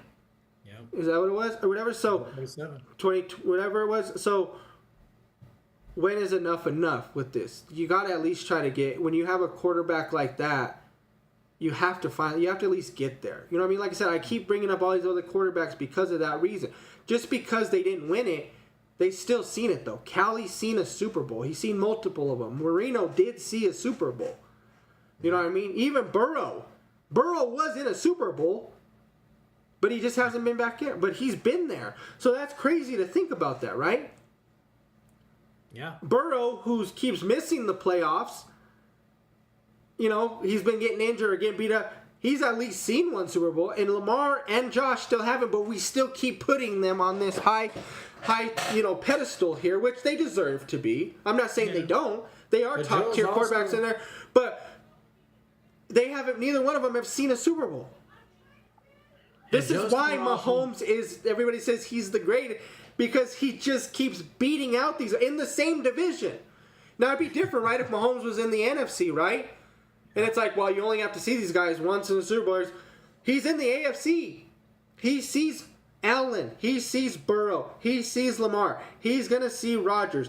He sees these top tier quarterbacks already, all the time in the AFC. Yep. And he's coming out of the AFC, but in front of Lamar, in front of Burrow, in front of Allen. That's why they say he's the greatest, because he's beating the guys that you are saying each year come in are above him. Allen's 1, Lamar's 2, Mahomes 3. Oh, really? Yeah. And Joe's also coming off of what could have been an MVP season. I mean, his numbers were there for that. He balled I mean, out. I agree. And But- so, and real quick with Pittsburgh, I agree with you, bud. This is it for Pittsburgh. Tomlin will be gone. Rodgers is one and done. Yeah. And the Steelers or Tomlin's gonna have his first losing season. So it really does. But I agree with you top to bottom. It's Cincinnati, Baltimore, Pittsburgh, and there's just I just don't see it. And if people ask me, here's another reason. Okay, fine, whatever you got, Rodgers, fine. When your top defender, who actually could possibly be Defensive Player of the Year, doesn't want to be there after you just went and got Aaron Rodgers, it's the Aaron Rodgers sweep. You would think, we got Aaron, okay, I'm going to stay. He's still asking to leave. How does that make you feel about your defense? How does that make you feel like that he still wants to be there? There's something wrong in Pittsburgh, and I think it's finally going to show. And this year is going to finally show. And don't you kind of, and real quick, bud, don't you kind of wonder that, and Metcalf's on the backside too, I get it, or he's getting there. Don't you kind of wonder with Here's everything that Rodgers is dealing with the Achilles and the age, maybe he's not even a guy who can utilize Metcalf to his fullest no, ability. you're right, and let me explain this for me. Here's how I see Rodgers' first 12 years or whatever in the NFL. He did not care who he threw to. He did not care who his wide receivers were. Agreed. You look at the stats. I mean, Lazard has a game here. Devontae has a game here. You know, other wide receiving core. Jordy Nelson, Fine, whatever. Jordy, whoever, right? Everybody play. As he's gotten older, and everybody gives him this big head, like should be sitting on Mount Rushmore for quarterbacks. After one Super Bowl in his second season ever playing, hasn't seen it again. Yeah.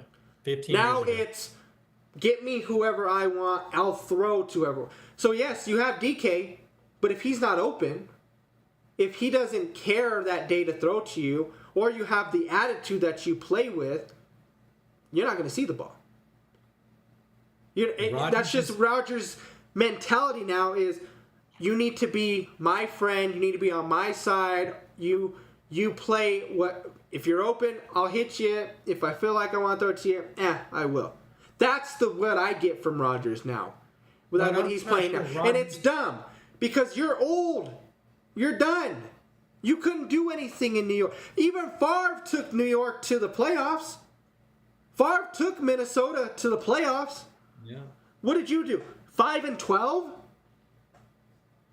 But I'm not sure Rodgers can survive 4 games with Cincinnati. and Baltimore. Well, that's the thing. Then you're going to, you were in already a bad division. Yeah. And you were 5-12. Now you're going to go to the North, probably the best division, maybe with the West that we're going to talk about now. Best division, and you think you're going to outlast the Ravens or the Bengals right now? Well, but how invested is he? Look how long it took. He's him to not. sign. That's what I'm saying. He doesn't care. He's just taking money from every team that still thinks he's Aaron Rodgers. Yeah. That's what Stephen A. would call that bad boy, right? He's not a bad boy. He's just bad. That's exactly it. So, I mean, it's going to happen. I see it. But let's jump in. I know we were kind of pressed for time a little bit here. This AFC West, Chiefs, Chargers, Broncos, Raiders. Chiefs 15-2, Chargers 11-6, Broncos 10-7. All 3 teams made the playoffs last year.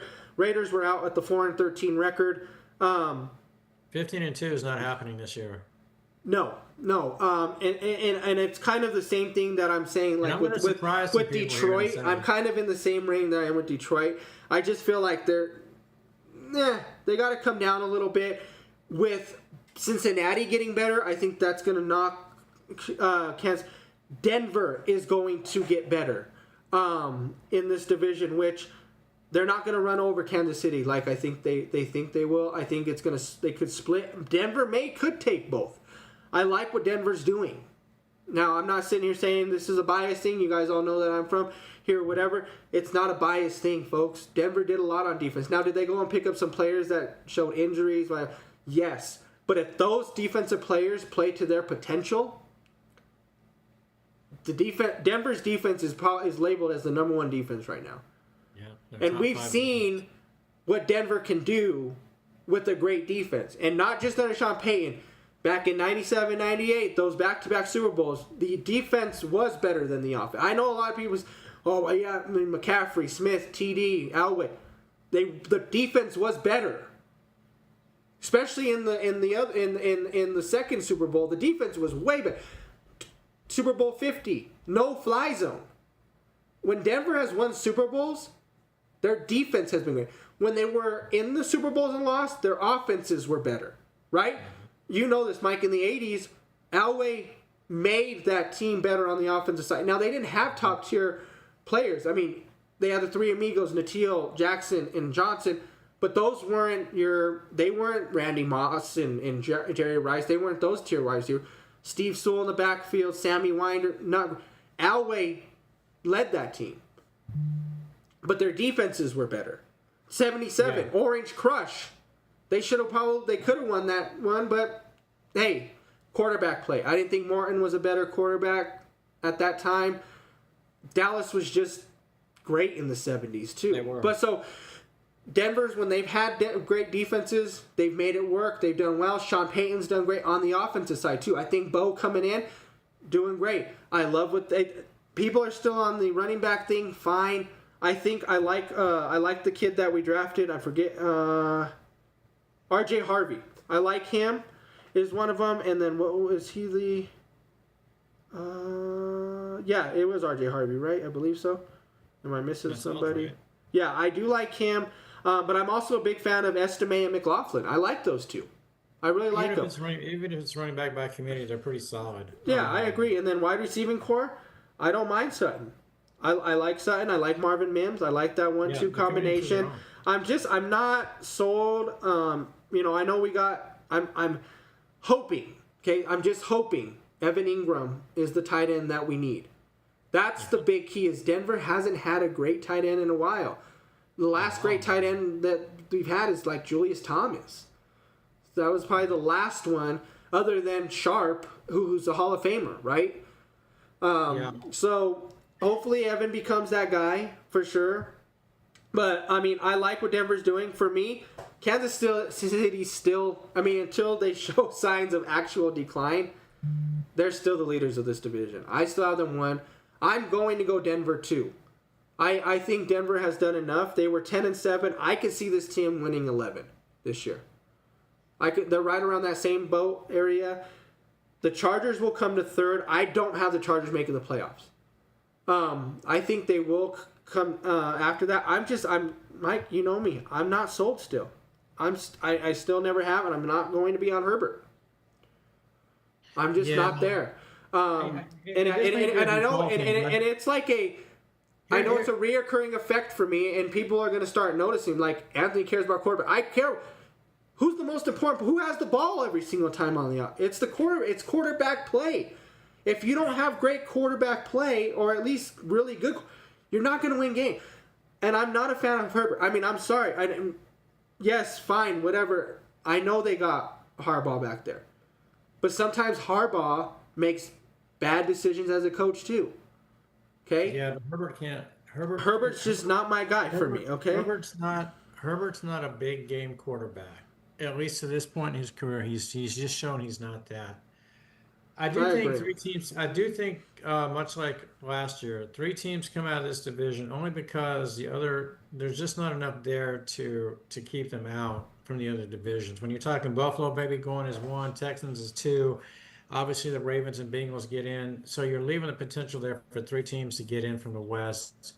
I don't think Geno Smith is the quarterback the Raiders need to get to the playoffs. They're going to have Genty at running back. Obviously, Pete Carroll comes over, so I think there's potential there to be a better football team. But I agree with you, but I think that keeps the Raiders in the cellar. Yeah, and I'm sorry, I lied. I said this, but I think the Chargers do looking at this now. The Chargers do default, but they're last to make it in because here's the thing. Because I did knock out Pittsburgh, I forgot they're not. I was gonna say, I think the Chargers are out, but then with the Pittsburgh out, Cincinnati's gonna be better, obviously too. So that makes the Chargers worse as far as it. But I think they do get the 3 in again. But don't keep going. Sorry, regardless, they're 1 and done when they get to the playoffs. Yes. But I agree. But yeah, because they're going to end up running into probably Buffalo or maybe Kansas City or Cincinnati. Those are the 3 teams that are going to. It's either going to be Buffalo because I think Buffalo, Kansas City, and Cincy will be the team that gets a bye. One of those teams is going to be the bye. They're going to get the 1, and then the other 2 will be 2 and 3. Those I think are the top 3 teams right now in the AFC. So then obviously the 1 seed gets a bye, which I'm probably going to go Buffalo gets the bye. And the only reason I'm saying they get the bye, they're going to have, because I think the East is so bad, they're going to get more wins in the East with Miami. So they might actually be like 14 or 15 wins this year, maybe I'm saying. Or they could be at 13 still, and those other teams just falter a little bit, where Kansas City maybe only gets 13 wins or so, and Buffalo still gets it. But here's Buffalo's problem, and it has been with their current staff team. They always find a way to lose that game or games that would have given them home field advantage, and I they know. give it away to Buffalo, or they give it away to Kansas City, or they give it away to Baltimore. They find a way to lose these games they should never have lost. We'll see if that changes. Well, What I hopefully, I am mean curious they were about, 8-0 last year at home. They were 8-0 Yeah. at their home field. They were 5-4 on the road though. am curious about this year is I'm really curious about Denver. Man, there's a lot of potential with this I team. agree. I like it. Well, I tell And- you, I can't put them above. Like they say, to be the man, you got to beat the man. No, but, yeah, I can't. Not yet. But can they split the series? It's Yes. very Yes, possible. I can see the split. Like I said, I can see them moving into the second seed, just because I like the defense a little bit better. I think they're going to get a Yeah. lot better. I think the offense. See, the thing is I think Bo has a little bit more weapons than Herbert does. And I mean, he's got Ladd though. Ladd McConkey is tremendous. I think Ladd Oh, he is. He's actually could finish the season top 5 in statistics and stuff as a wide receiver, but I just don't think that's enough. I know they got Najee Harris, but I mean, he didn't pan out too well so far in Pittsburgh. I know, and maybe a new home helps. I just don't see. The Chargers keep. They're Chargers another team. They keep putting up these numbers in the season, and they're winning 11, 12 games. Then they get to the playoffs, and then they lose. I mean, look at, what was it, 2 to 3 years ago, that debacle with Jacksonville? Up by what? They were up by 20, 30, whatever it was, and lost? Like, that's another thing. I mean, how long do we just keep giving these Chargers the pass of, well, they're going to make, fine, whatever. But now Denver's starting to get better. Denver is coming up. Denver is starting. Kansas City's still Kansas City. Like I said, Chargers, they're not better. The only team maybe that I would say they're better that makes play, Houston. Maybe. That's it. But they're not going to see each other. No. They're not going to play each Last year other. in the playoffs and they lost. So here's my thing: is So Harbaugh, you can't. yeah, 30. There was 32-12. They beat them last year. 32. run- Texans were 10-7. 11-6 for the Chargers. They had a better record, and they Herbert's- still lost 32-12. If Herbert's not going to be able to produce, you can't run your way to a championship. Not in the NFL. Herbert was 14 of 32 for 242 yards, a touchdown, and 4 picks, and was sacked 4 times in that game. And that's it. That's his typical big game, whether it's a regular season big game or it's a playoff game. This is what happens with him. I can't. I'm just not a made this fan. call, you made this call on him years ago, but folks, Anthony's never he's never bought into Justin. I gave him a little bit of a benefit of the doubt, but unfortunately, Justin's career has justified Anthony's criticisms. He's a good quarterback, but he's not elite. And no. like Anthony says, it's just not there. It's not. And I It's don't think not. that's going to change. So yeah, No. I've got a Kansas City first, Denver second. Chargers by default get to the playoffs, and the Raiders, I guess you could say maybe they're up and coming. I don't like the Geno Smith edition, but we'll see. Yeah, I think the Raiders, they're just last because they just got a lot to work with still. They do need. I think they need to. They do need to add a QB somewhere down the road, whether it be draft or free agency again. I think Geno's it's what I call, and I've said it before. It's the Band-Aid effect. He's able to just fill that wound for right now. They drafted Genty. Pissed off about that. I don't want to be a Raider, but that's a lot of upside right there. Genty, I think, is going to be fine. He's going to be really good. Wide receiving core. What I'm not too familiar with the wide receivers here. There's a reason I'm not familiar with them because they're just not good. That's another thing right there, right? You're giving Geno Smith not a lot to work with, and compared to, you're talking about the Chiefs in that division, you're going to lose both games to that probably. Denver's not going to be I easy. think if that defense is as good as they're supposed to be, you're not going to win that. Maybe split with the Chargers, but more than likely, you might end up losing all your divisional. I mean, you lost all of them last year. They were 0-6 in the division. So you may lose them again, and that's fine. I mean, they're in a tough spot right now. They're in a tough division, and things like that. So it happens. But yeah, I'm going Chiefs, Chargers, Chiefs, Broncos, Chargers, Raiders. Where the Chargers do barely make the playoffs for me, because Cincinnati will then take the spot where the Steelers had in that playoff spot.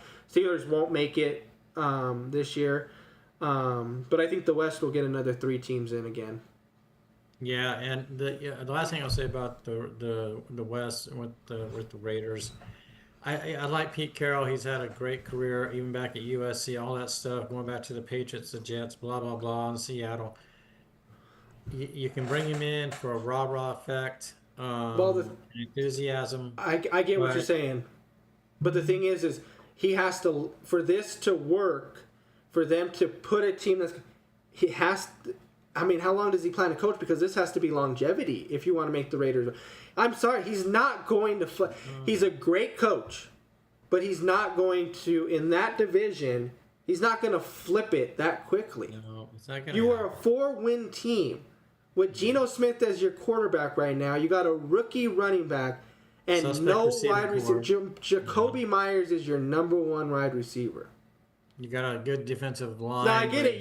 They still have Brock Bowers. No, don't get me wrong. Brock Bowers is amazing. Brock. I like Brock a lot. But in the end, it's you got a lot. Your defense is terrible.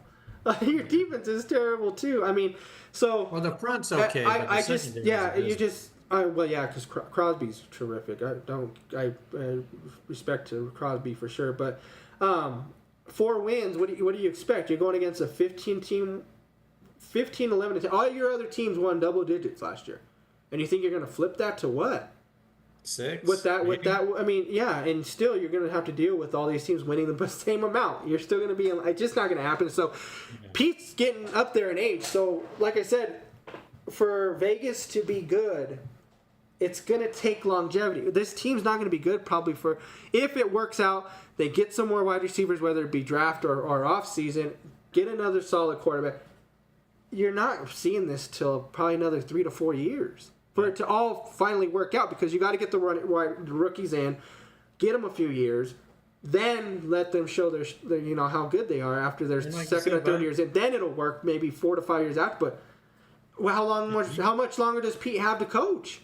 I was just going to say, in 4 years, if you are at that point, Geno's not going to be your quarterback. And like I said, you're going to put him.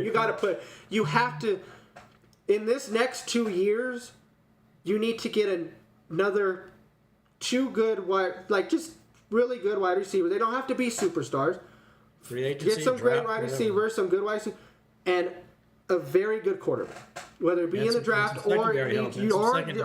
just throw your money at a quarterback. I'm sorry, I hate to say it.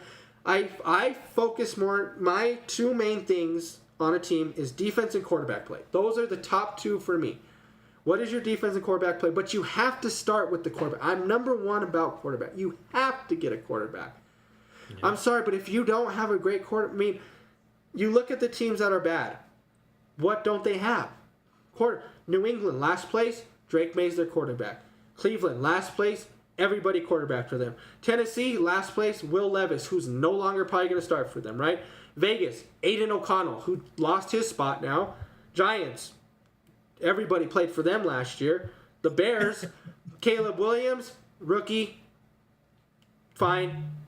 Saints, Carr had a rough season. He's gone. Don't even have that now. Spencer Rattler, they're going to be less than 5. And then you have Purdy. They had injuries. So out of all these teams, 1 quarterback that finished in last is the only one that maybe has some sort of upside, and that could be Purdy. That's it. Without that, quarterback play is so...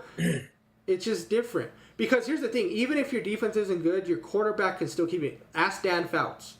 Yeah. Mike, you know that all well, right? How were those Chargers teams? The Chargers, they'd put up 41 but lose 47 to 41. Yep. Right? And, Seattle didn't exactly put up a fight to keep Geno Smith. So, Sam Darnold, they didn't put up a fight to keep Sam Darnold in Minnesota, even though they won 14 games. That's how you know that there was more to it than just him being the quarterback and leading that team. 14 wins and you still don't stick around with that team? Yeah. How does that work? They didn't hesitate. They didn't even really hesitate. Right. Well, It's gonna be folks, yeah, for sure. Well, I hope everybody enjoyed that. Please let us know in the chat what you guys think so far. What are your early predictions? I think I like what we have right now. I think a lot of you are kind of going to be in the same way. Yeah. I think there will be some changes for sure as it goes into, like I said, there's always injuries. There's always something that happens, unfortunately, that makes you kind of made. There's always off-season moves that can be made, trades that may be made before the season started. I threw out there that Kamara, I think, can still get traded sometime maybe before the season, or at least definitely somewhere down the road for a team that may need him. I think that's one of the bigger trades so far this year that could happen, other than all the other off-season moves. A Bronco, you never know. Never know for sure, but let us know, for sure, in the chat what you guys think. And then obviously, like I told you guys before, we're gonna dive in more to our actual picks, like when it comes closer to the season. But for sure, let us know who your favorite teams are, who you're rooting for this year. Let us know if there's anything that you thought we were kind of off on. Are you guys on the Aaron Rodgers bandwagon in Pittsburgh? Do you think they have a chance to make a run for it? Are you guys with us too, that this is it for both him and possibly Tomlin? Or maybe to one of them. Maybe one of them's gone. I think it is the end for Rodgers for sure, but maybe Tomlin gets to stick around if it doesn't pan out the way that they thought for him. But yeah, I guess we'll see for sure. But let us know. And folks, again, we talked about this today. Obviously, with football coming up, we're getting into college here soon too. Obviously, baseball is coming up on the All-Star break. So as we go forward, Anthony and I we'll be jumping into those things too. But obviously, football is our biggest thing. We love to talk about that. But we jump on everything from NBA to baseball to basketball, a little bit of hockey, that type of stuff, and other events too that go on. There was a big fight this weekend with the women in boxing. So that was when we didn't get a chance to touch on. That was the culmination of a 3-fight, trifecta, if you will. So and I heard a lot of good things about the fight. But we talk about just all kinds of things. So we're open to anything and everything. So certainly throw your suggestions out to us. But as I always like to say, everything you hear, everything you see with what we do, graphics, sound, editing. This gentleman to my right or my left, however you're looking at us, without Anthony, this just does not happen. It is not possible. So my deepest appreciation to Mr. Anthony Alvarez each and every week for what he brings to this podcast, because without him, it does not happen. No, I appreciate it for sure. Like I said, we're glad to be back, glad to be on here. Next week, like I said, we'll dive into a little bit more stuff for sure. Obviously, it's not a lot that we can get into, but there's certain things that we can talk to. I know there's a lot of WNBA stuff that's kind of going around now too that we might want to kind of jump into. Angel Reese looks to be kind of making a little bit of a turn for the better. She's starting to get a little bit on the better side here. Looks like a lot of that. Cover. Definitely, for sure. But we'll get into that for sure. A little bit more WNBA, a lot more baseball talk, things like that too. But once again, appreciate you guys tuning in. Please don't forget to hit that like, hit the subscribe button. Hitting that like button helps us out a lot more than you guys think for sure. So if you like the stream, definitely hit the like and don't forget to subscribe. And once again, thanks for all being here. We'll be again next week, next Sunday, 1 o'clock Mountain Standard Time. And have a great week. Have a great rest of the weekend. And stay safe out there, folks. See you next week, folks.